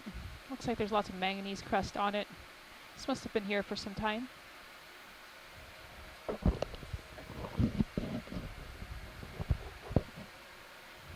Very pitted and bored, so that means there must have been other organisms sort of drilling into this coral, hard coral fragment here. There's a sponge in the back on a stalk. Also in the water column, on the left. I don't know. Yeah, That's going going by. work over to the right and ahead, Yeah, keep in let's front take a of look at Sirius. those. Yeah, let's get some zoom ins on these sponges here. Jeff, we okay? Yeah. And I'm going to square up on these sponges and then we'll look at them.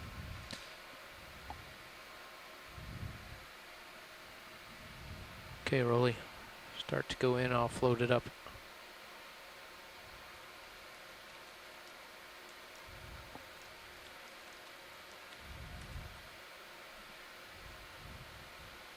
Quite a contrast between the white sponge and the black rock. You're drifting back. Yeah, I've got this current in my face all day that's keeping it tricky. Drifting forward.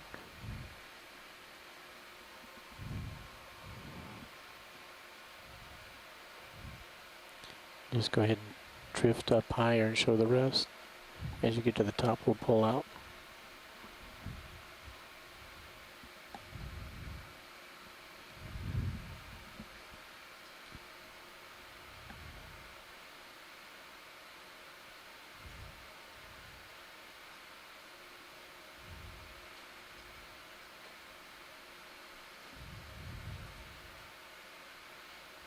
Okay, pulling out. Drift up. And I'm going to scoot along.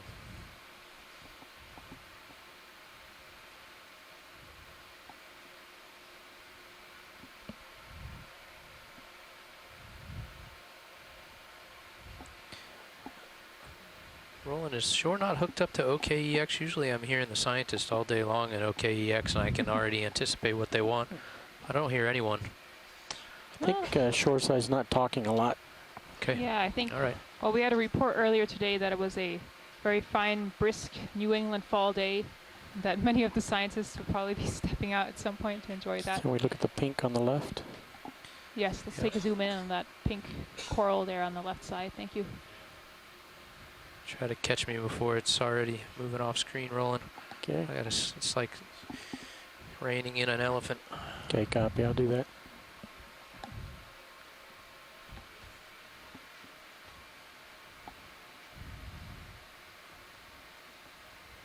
Got a white squat lobster on the left of it.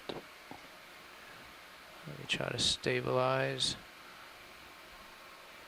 Drifting There's also back some and drifting anemones down. on the dead branch off to the right, so you'll see that the branch that's sort of sticking out and doesn't have that pink color. There's some anemones on there.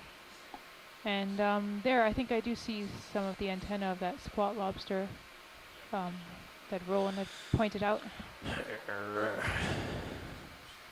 I'm starting to move past you there, Todd. Pushing out. Thank you, Jeff. Let's get you lined up and then you can Well, that's a massive sponge to the right there. marvel at things for a while. So again, I think we're having the slight issue that there is a fair amount of current down here, so we are sort of moving along. And it can be hard to suddenly zoom in on things as we're moving. Well, we are trying to make cover some ground, so we have the ship moving steadily, Susan. If there's anything of dramatic take a look interest, at we the would have to squirrel here. stop.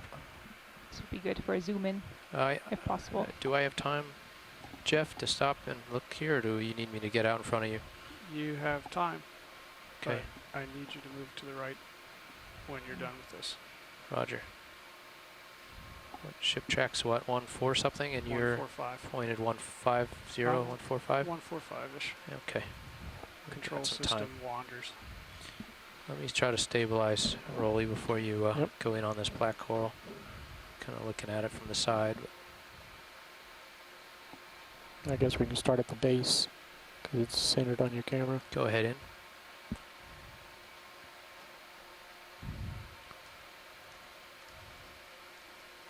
Let's hold this shot. Try.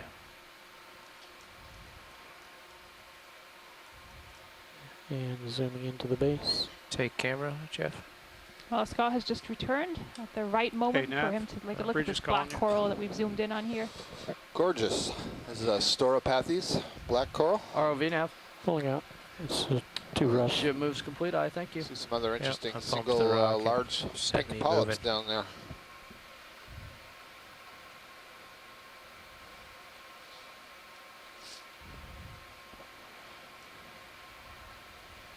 just going to sidle over to my right, kind of pirouette, get a look at it from behind, and then keep going.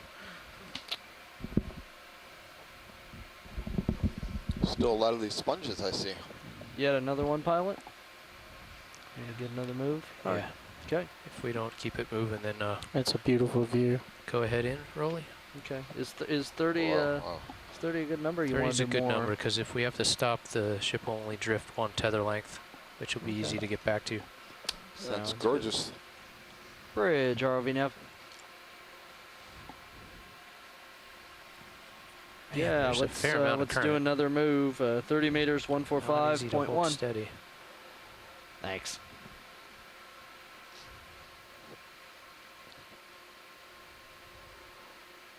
These sponges are so interesting. So yeah, just in case nobody said, maybe somebody already said, oh, there's a Galatheid crab in the background. I scoot don't know out? if you noticed that one. Oh, White there. No, Galatheid, I yeah. had not noticed that. Okay. Gonna snap on the squat lobster. Okay. I think we've been sort of Try. moving along fairly briskly Bouncing here. around. You We've can gotten see a the couple flow. Of zoom-ins. Just do a snap on it when you're ready. Stand by. Yeah, we saw when we were looking at that Okay, snap in on. Stoloniferous black coral there just a moment ago. On its left, there was a single pink octocoral polyp. Well, it's got some very odd That's maxing. antennae. Almost looks like there's hydroids growing on the antennae. I don't know if it's just very, very Right, let me get out. setose, and that's what it uses to capture particles, but that's kind of interesting. We'll get a good grab of that later on. So yeah, we saw one single large polyp that may have been a early recruit of an Anthomastus. We were looking at the Anthomastus earlier, had the little fist with the large polyps extended from it, so that may be a young one that has recently settled to the bottom, begun to grow, and has not yet bud off additional polyps. It's just one polyp. Susan, are you seeing that texture change in the structure there? You mean the surface of the flows? Yeah. Or? Yeah. Yeah, so on the left side, you can, I think this is what you're referring to as the kind of ripple effect on the top. Nicely Then off lined to up. the right, it seems to be aligned in a You slightly can different stretch out a direction. bit if you It's want. not quite as Will do, distinct. thank you. Yeah, I'm not really sure if that, how much of that ripple texture there is reflects the underlying lava flow. Coming up pretty And it good. must to some degree. I don't think I've seen that sort of a manganese texture before. And it's very pitted. It does look like sort of these deformation patterns on the top of a sheet flow, possibly.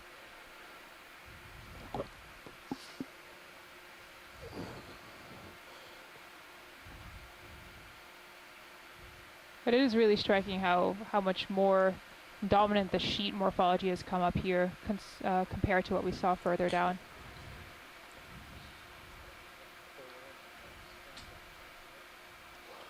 Yeah, I haven't had a look. Maybe you did while I was I gone, think the but next these move we should branching shift structures, slightly further east.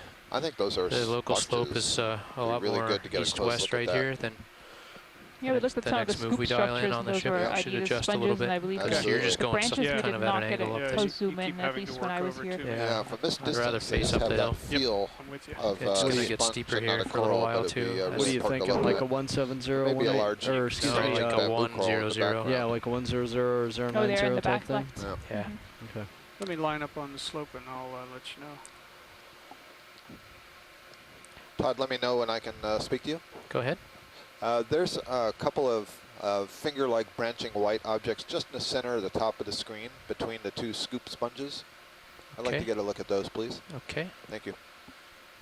Trying to determine if they're corals or sponges. Copy that, Roland. If you want to snap in on that, I'll try to float it into frame. Make it 110. There we go. Sean, Those are indeed 110. sponges. And so this is a fairly educational moment here, I guess, to show you that sponges that, can Sean. take on any number of different morphologies. Say You again? notice Make it as we get in 110. close, it has the same 110. texture as a Roger that. sponge. It has a lot of holes in it that the water will flow into and out of. The water that's flowing into that sponge, the holes will be far too small to be seen on the video. So those holes that you're seeing are outflow exit points for the water that flows into the sponge. The cells on the inside would grab the particulates. So terrific view, really nice. Sponges come in all kinds of different morphologies. Just behind there, we see there's a skeleton of a dead coral, and it's being overgrown by a bunch of zoanthids. We saw some zoanthids earlier. Another kind of cnidarian, you can think of them as a colonial anemone. This is a really interesting feature with these, it looks like a sea cucumber. There's also a pink sea cucumber that was on the rock there at the left side. Interesting feature where all of a sudden we got all of these sponges. I'm not sure if that was something to do with the change in depth or something to do with Can we this look at change that in one at the top of morphology. the screen? It's a perfect angle. We can see the back side of it and the front side. It may Okay, be I'll float that it into frame. where we Partial if you are want. on this ridge, we're right on the upper spine of this ridge. You know, I'm kind of looking at the high-pack screen here and, It looks like and it, the yeah. Sirius, and so maybe it's that the sponges prefer this upper side of the ridge as opposed to either of the other sides. Oh, is that a worm there, or is that a brittle star arm? Can't tell. Bottom left. It looks more like a worm because it doesn't seem to be connected. No. Oh yeah, there's a worm. Oh, As it's soon as the moving. laser hit it, it moved. Wow. We have an anemone on the rock on the left, and we have some zoanthids overgrowing a skeleton in the background, and we have this beautiful glass sponge right in front of us. It's shaped kind of like a catcher's mitt or a radar dish. You're still pushing in. You can see all the bigger holes in there. Again, those would be the exit points for water that has flowed through the sponge, where the cells have removed whatever small particulates it can get at.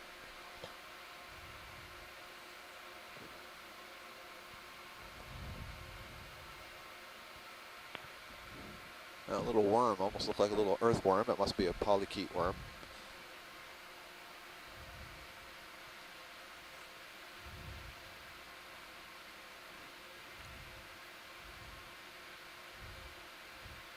Gonna let it float off frame and then push ahead. It's great lighting on that, by the way.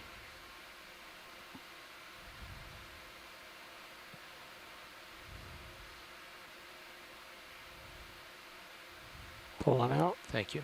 Yeah, give me full wide. I'll scoot out in front of you, Jeff. Okay.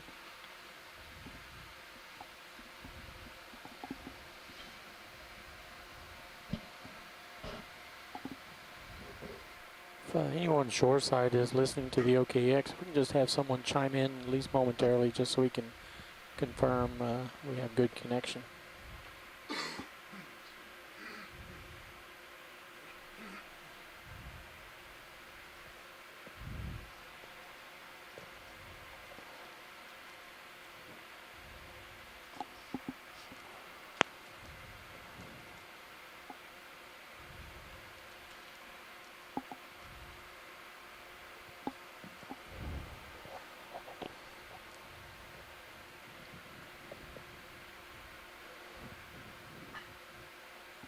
So bright pink object at the pinkish purple on the left side, upper left. I think it may be one of the... Hi, Roland. We can hear you just fine on the conference line. Thank you, Barry. Thank you.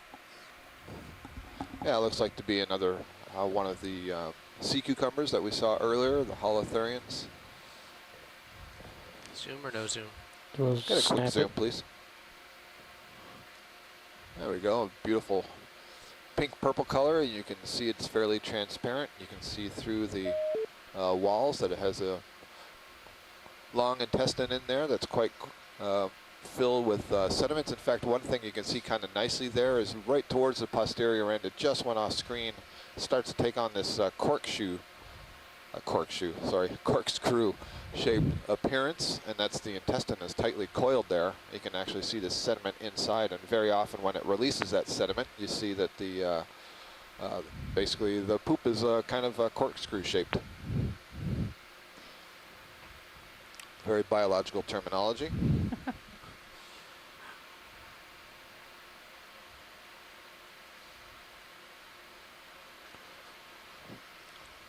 So as a guess, Aspidochirotida would be the group of We'll move on. holothurians that belongs to. So we have a sea cucumber, another one of the Jeff, echinoderms. is everything okay? Yep, you're doing good. Okay, moving up and out. Straight ahead.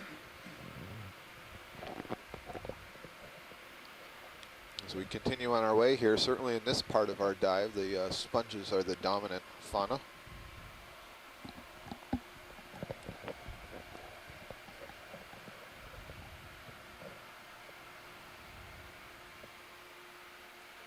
We're still seeing fairly regularly the corallium octocoral. They have a relatively hard skeleton, fairly brittle, and we can see many examples of where the skeleton has given way and dropped onto the side of the rock. What is that on the rock? On the right, yeah, there, lower right. down. Looks like Is a that giant sea That's star. what I was going to Almost, say. yeah. but it's very large. Can we have the lasers on, please? That's sort of long. Lasers are on. Thank you. Tentacles there, or arms. If I were to guess, I would say coral root. You As would an say engineering, what, Roland? as an engineering description, I would guess a coral root. A coral root, so the base of a skeleton, you think? Yeah. Just looked at both of us, I think, Right, pretty flexible. Just let it stabilize a little before you go tight, Okay. Roland. Okay. What is that? Is that an octopus? It doesn't. No, it seems almost cemented. I guess. Like there's a sheen over it. I guess Roland, maybe Roland is right. Is it an sorry, Roland. old Gotta come skeleton out. that is kind of tipped over and been overgrown with, I'm not sure what, bit of sponge or something? Do you have the ability to sit down and look at it? I'm gonna try, yeah. Okay. What Got a kind little of bit of time. Well, this is ocean exploration, so. It's A exploding. little bit to the right would be better. Roger, yeah. Hey, Jeff, can you reach over and push the stick lock button? I'll tell you which one. Yeah, that one. Ready? Yep. Thank you. Okay, Rolly.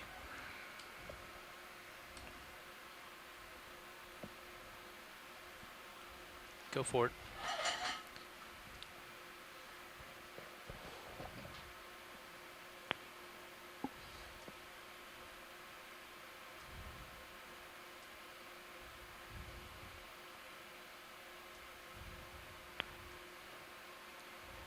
What I like is if in stick lock you can go in auto heading, and auto heading you can override auto heading while you're still in stick lock. Just kind of rocket it around. Yeah.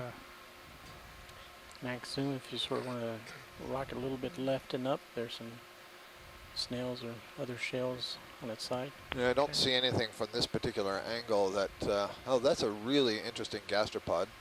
See that long shell there? I wonder if, by gastropod, excuse me, I mean the snail Jeff. that we're looking at. Got a little time. And make sure it's an actual Wanna snail, zoom in not on a hermit Sirius crab, there, but it Roland? does look like a snail. We see some zoanthid polyps extending from the backside. So where the heck was this thing rooted?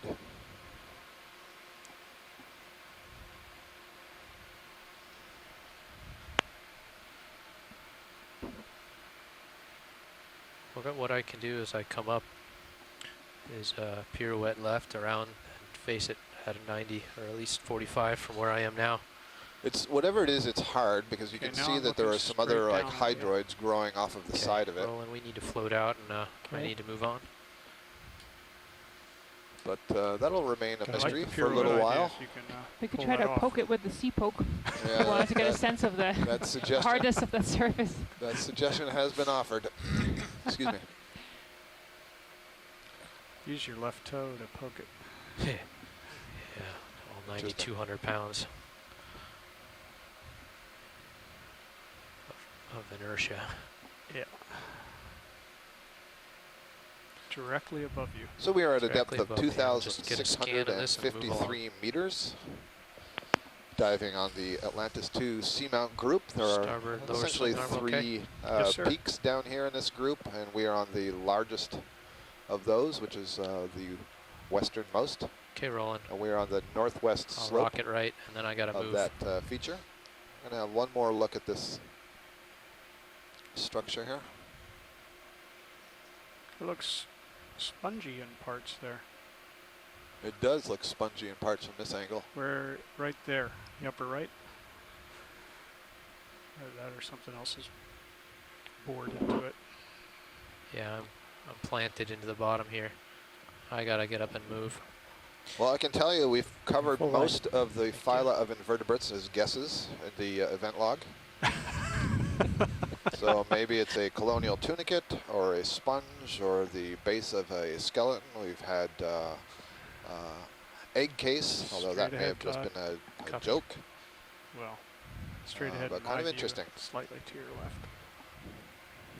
What exploration is about.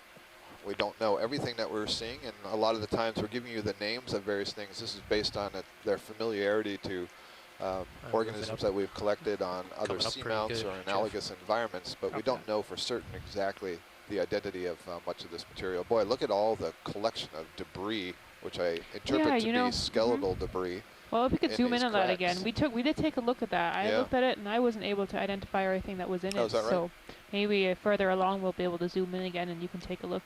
Yeah, I was guessing that they were, old skeletons that have collapsed in place, Should we broken dial up, in that next one, sediment that 110? interspersed with them and so on. That's what it looked like, although it looked also like there was a lot of sort of flaky material. Yeah. It looked thin, and so I couldn't really tell. It was all very sort of orange-brown, manganese encrusted.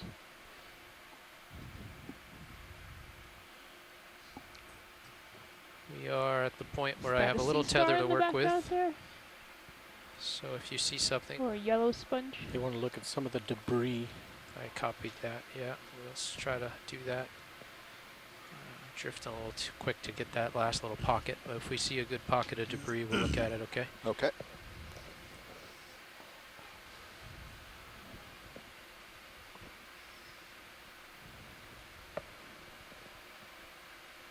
Like this stuff here, is that? Yeah. Okay.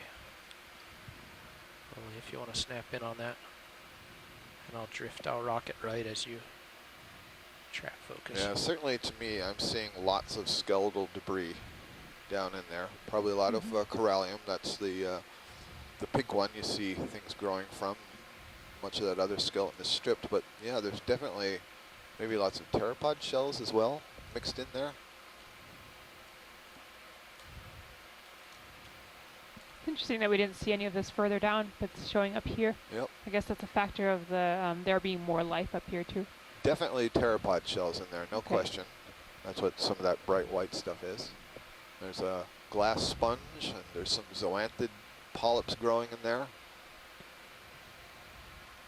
It's quite a jumbled pile. So the debris tumbles down and gets stuck in these crevices between these rocks.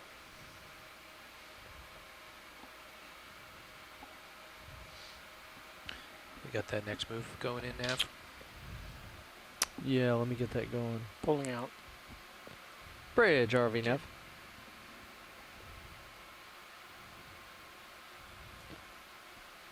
Hey, were we complete with the last move? Right side of that rock. Yeah, no big deal. Pretty good hey, size we're going to do another move, 30 meters, bearing 110.1 knots. Centimeters in width. Thank you. There's a couple of bright red spots on it, so there are probably a couple of associates down on there.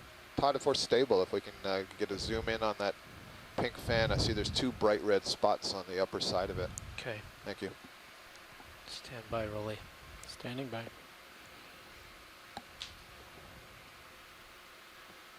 All right, let's try to snap in on those red spots.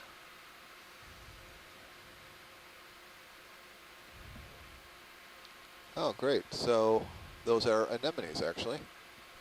How interesting.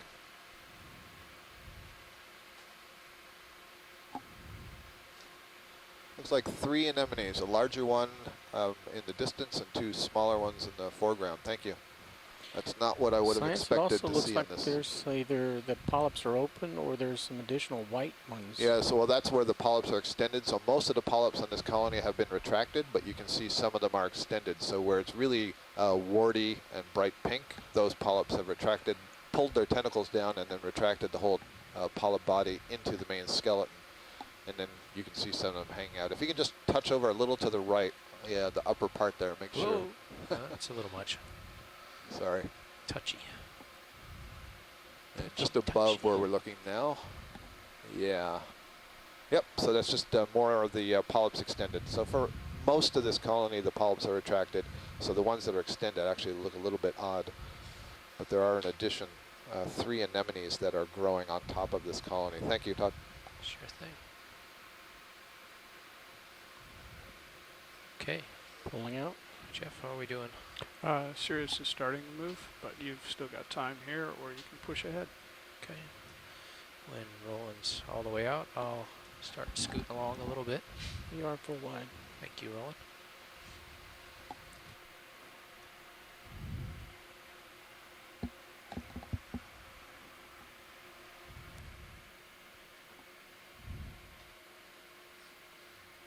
see the way the debris just spills out there, kind of like a little ledge. delta is forming. Yeah, that's interesting. It almost indicates there's some flow going on, that it must be coming down in a large volume. I mean, if it just sort of trickled down, I don't know if you get that building up. I guess if it's a steep enough slope, can you estimate the current direction and speed? It's coming at me downslope and from the port side.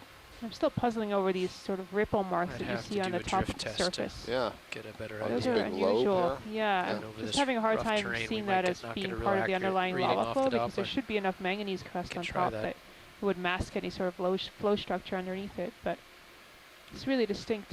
So if it were, would that be something that was in the original rock face, or is that be an erosional feature from subsequent to its original flow? Well, that's why I'm thinking it could be an erosional feature, and it really looks like these sorts of, looks sort of like patterns I see on sandstones. That's why I'm trying, I'm going to spend some time trying to find some images of similar patterns elsewhere. Okay. But, yeah, it's unusual. I'm trying to figure that out. And this is clearly would not behave like a sandstone. It's covered in manganese, but I guess there could be enough texture in the underlying flow, and the manganese could be thinner here. That could be a flow structure on the top of the sheet flow, lava flow.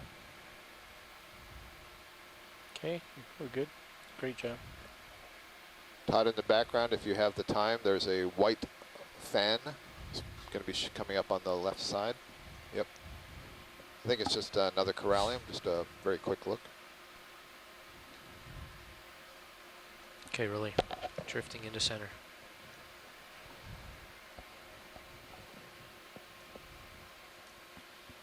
Yeah, so this one looks like it's mostly dead, but you do see there are some polyps alive. So this may be a different species of corallium. There's another species known as Corallium niobe.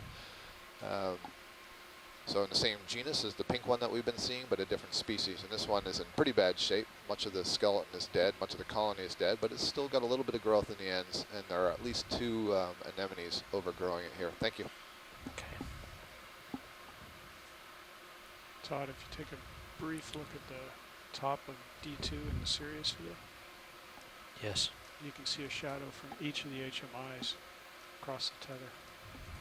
Just interesting. Oops. Oh. Well, they just moved off. Shadow from the football? From the HMIs across the tether. You could just see the stripes. Neat. Yeah. Okay, moving on. As our full wide on Sirius, what's your delta? 8. I love the lighting.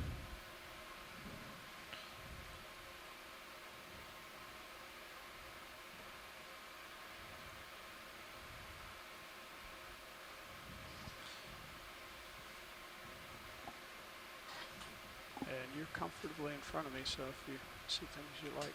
Thank you, Jeff.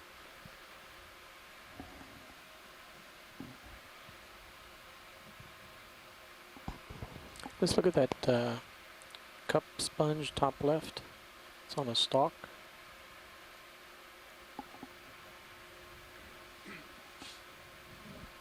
How are we doing, Nav? Say again? How are we doing? We are moving in the correct direction. Super. So just under your I lasers? think it's probably just slightly more difficult to make the ship move this way because the way it's you're making it move that way. Okay. And it's facing down there, so but it's going. Right. They're getting it done. Well, and is that too far away? I can get it. I just don't know if you'll be stable at that altitude. Let me come in a little more. I was just fiddling with my joy gain, trying to slow it down a little, trying to get the feel. It felt a little twitchy to me every time I'm touching this stick. It jumps pretty good. There's also a shrimp on the right. He'll probably move quicker if you see it just to the right of that right sponge. I do see it. But I'm all set up on this sponge for you. Ready when you are. Go ahead in. So here we have a glass sponge, what we call a goblet sponge, that's on a fairly long stalk, perhaps a meter or so. You'll see it come into view here just between the lasers.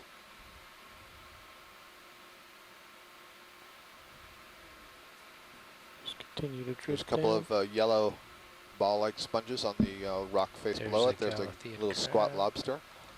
I noticed just above here there's an urchin on one of these corallium colonies. It'd be interesting to see if it's feeding. There's the shrimp that Roland was referring to before. Looked like a nematocarcinid. It's a thread-legged shrimp. It's actually a bigger one to the There's right. Another one. That's what I was trying to find. So we got 2 of those shrimps here. You're drifting back.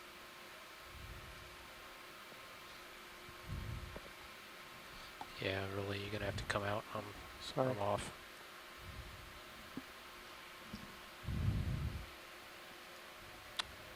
Urchin, did we say we wanted Yeah, to so see right urchin? in the center of the screen, you see a white fan just below the lasers now. There's an urchin on the right side of it. Oh, no wonder I'm drifting up. My Z bias just got all messed up when I was trying to change my gain. Are you okay with our delta? Yes. Copilot? Yes. I've come up a bit. Just heard me. I saw your Z bias was 0. Yeah. I was trying to get our joy gain in and I grabbed the wrong knob at first. I am looking more stable now.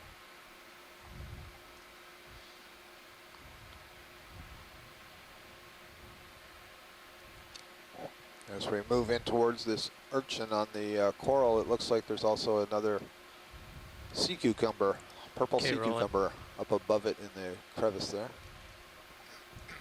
Very nice.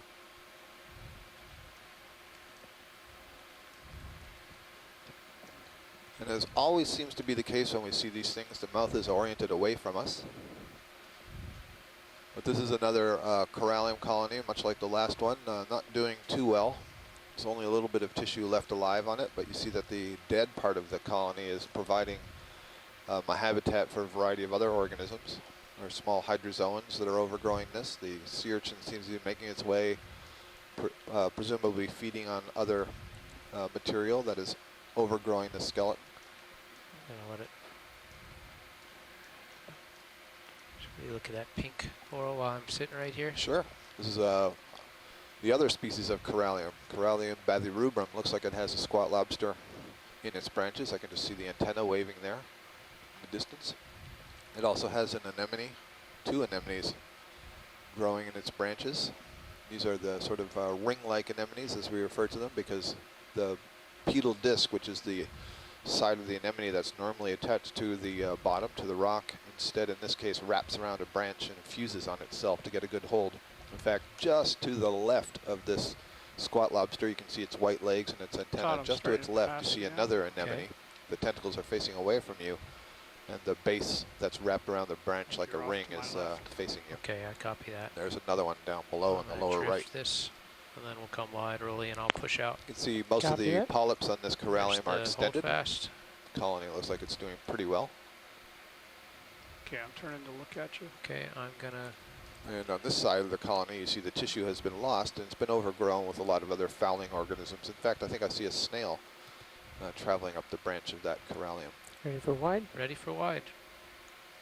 A nice view of these 2 corallium species there, the white one and the pink one, and then this pink-purple sea cucumber that we've seen a few times now on the lower left. I'm over top of you, so you need to keep moving ahead. I'll turn my head back to the right as you... I think I see a black coral. Yes, there's another Bathypathes black coral right in the center. It's the orange-colored black coral feather-like view. I gotta keep going though. Yep, no problem. We got a close-up view of this earlier. So it's kind of feather-like morphology to the overall colony. One center axis with these unbranched pinnules or side branches coming off of the main axis. So we're still certainly in the sponge zone. Still turning to my right. Copy. Still pushing ahead and up.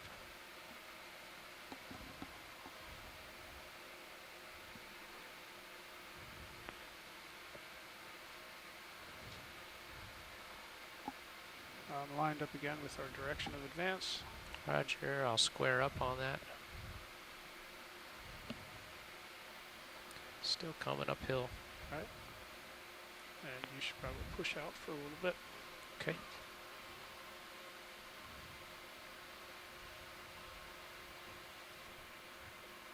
Any thoughts on any of this debris? Could it be caused by any type of earthquake structure? Maybe these rocks moving? Would that cause any of this type of small debris we're seeing? We get a quick zoom on this coral as we get this explanation, please, in the middle, brown. So you're talking about, are you talking about the flows of debris it. that have come down between the rocks, or are you talking about the larger slabs we're seeing? The flow, actually a combination of both. Well, I guess, I mean, so seismic activity can be initiated by volcanic activity, but I would be surprised if there was any seismic activity in recent times, and I think those flows look off screen. Recent, I guess. I mean, on the grand scale of things, the Seamount is 89 million years old. Those flows look like they're more in the, I don't know, I would say thousands of years. I don't know the time scale. So I would not think there would be any significant seismic activity here in recent times. They look more like they're just cascading down and building up in those areas. You are full wide. And possibly when we get higher up, there could be suddenly sort of an explosion of life. I'm not sure. If we get up to the flatter top of the Seamount, I bet this is just stuff that's coming down from higher up. Maybe we should... Interesting cricket ball thing there. A couple of what we refer to as grapefruit sponges that you're seeing here. Laser just passing to the right of one of them. Might have just finished its move, Nav. These structures about the size of a softball or larger, and they have a little or fairly good size opening. Still looks like this is a good heading. Yep, this is a good heading. Barry Jarvie now. Some staining on the right-hand top corner. Yeah, let's add another 30 meters to the move, bearing 110.1 knots, please. Once I get it centered, I'll just float up a little, and you can go in on it, Rolly. Okay, you just let me know when. Go ahead.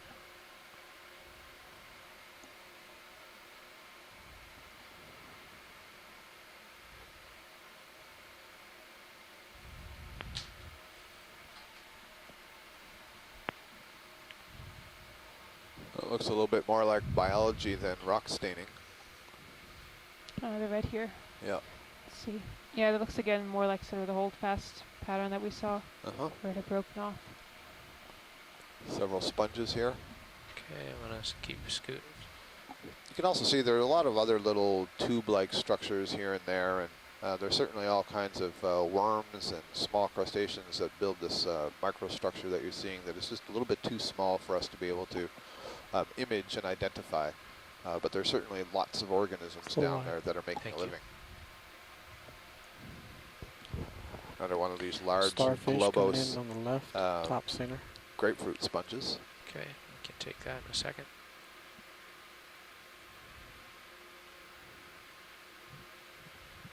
Yeah, these sort of interesting, I guess, rounded fracture patterns that you see on top. I'm still puzzling over these. They're looking more and more to me as if there were sort of thin slabs of lava that were spalling off the top. Really they don't look like a sort of a deformation of the lava itself. It looks like an after the fact, something that happened afterwards. Deflated, isn't he? Did you use the word spalling? Nice sea star. Yeah, this looks again like I said earlier. I used the name Goniaster, I think, for the family Goniasteridae, and you can see around the margin those thick plates, and I think that may be a hallmark of this group of sea stars. So this is an asteroid. Chris Ma called in earlier. We were looking at one that was much more gelatinous. This is a much harder one. The plates are well formed, and you can see on the arm that's curled up in the foreground towards us, there's a little groove underneath, and that's where the tube feet would be extended. And this guy would march over the surface using those tube feet.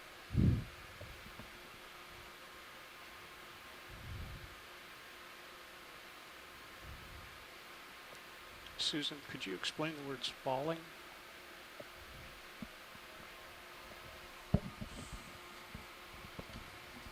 Susan, could you explain the word spalling? Oh, sorry, I didn't hear it quite clearly. That's okay. Spalling. So spalling is the idea of, for example, on a pillow lava, when the outside crust has cooled and there's still hot lava on the inside. When that lava solidifies, the entire pillow will shrink because the lava is smaller when it's hard, and that will actually crack off some shells on the outside. So your rind almost of lava will crack off, and that's called spallation. So in general, spallation is when you get a thin rind of something sort of fracturing off and falling down. And so I think that's some of the pattern that we're seeing on the rocks here. Thank you. Spallation of an upper layer. Really nice view of this thread-legged shrimp here, this red shrimp. Belongs to a family called Nematocarcinidae. Nematocarcinidae. This is a very common group of deep-sea shrimps.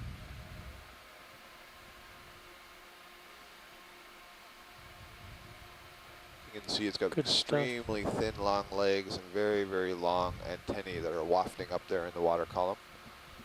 Momentarily run tight. I guess I was tight. Pulling out. Thank you. Great flying. See a couple of octocoral polyps popping up from the rock there in the foreground. And these may be the Stoloniferous form. Can we zoom in there? A sea spider on this corallium, I believe, and a squat lobster. Thank you. Go ahead. Squat. Oh, nice, nice. So this is a sea spider pycnogonid, but if any of you have been following along and seen the pycnogonids earlier, you might notice something a little bit different on this one. Susan, what do you notice? On this one? Yeah. Uh-oh, you put me on the spot. You're standing in for our audience. Aha, let's see. Okay, Video let me make some scientific observations here. Okay.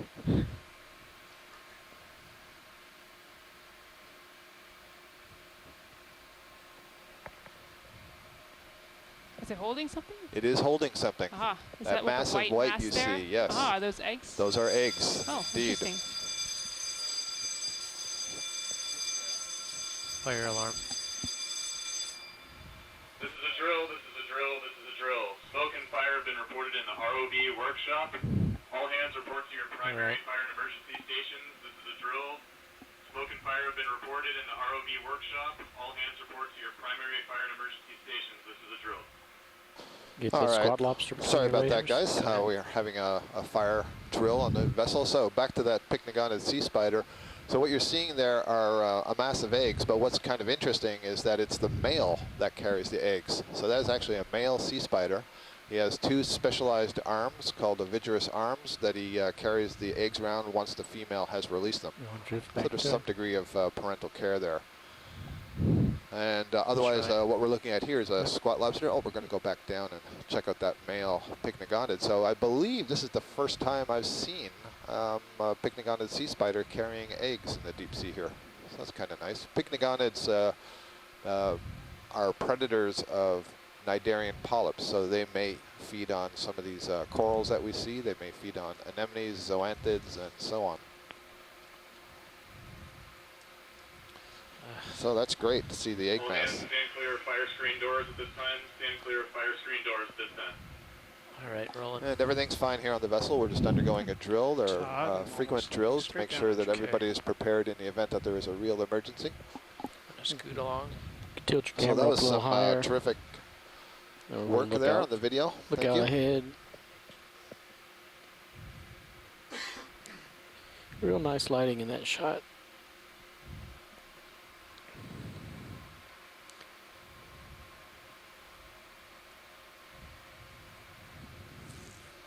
Okay, Jeff, I'm coming uphill with you. Coming up.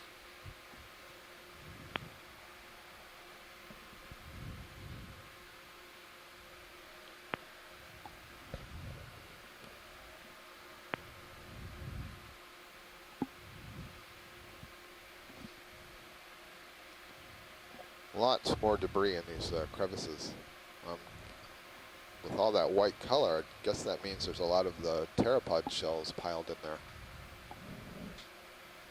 Can we get a quick zoom on this white branching structure in the center? I think this may be a bamboo coral.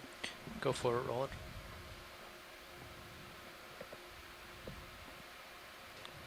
Very nice squat lobster off to the left. I think this is yet another new species for the day. This may be a Jasonisis type bamboo coral.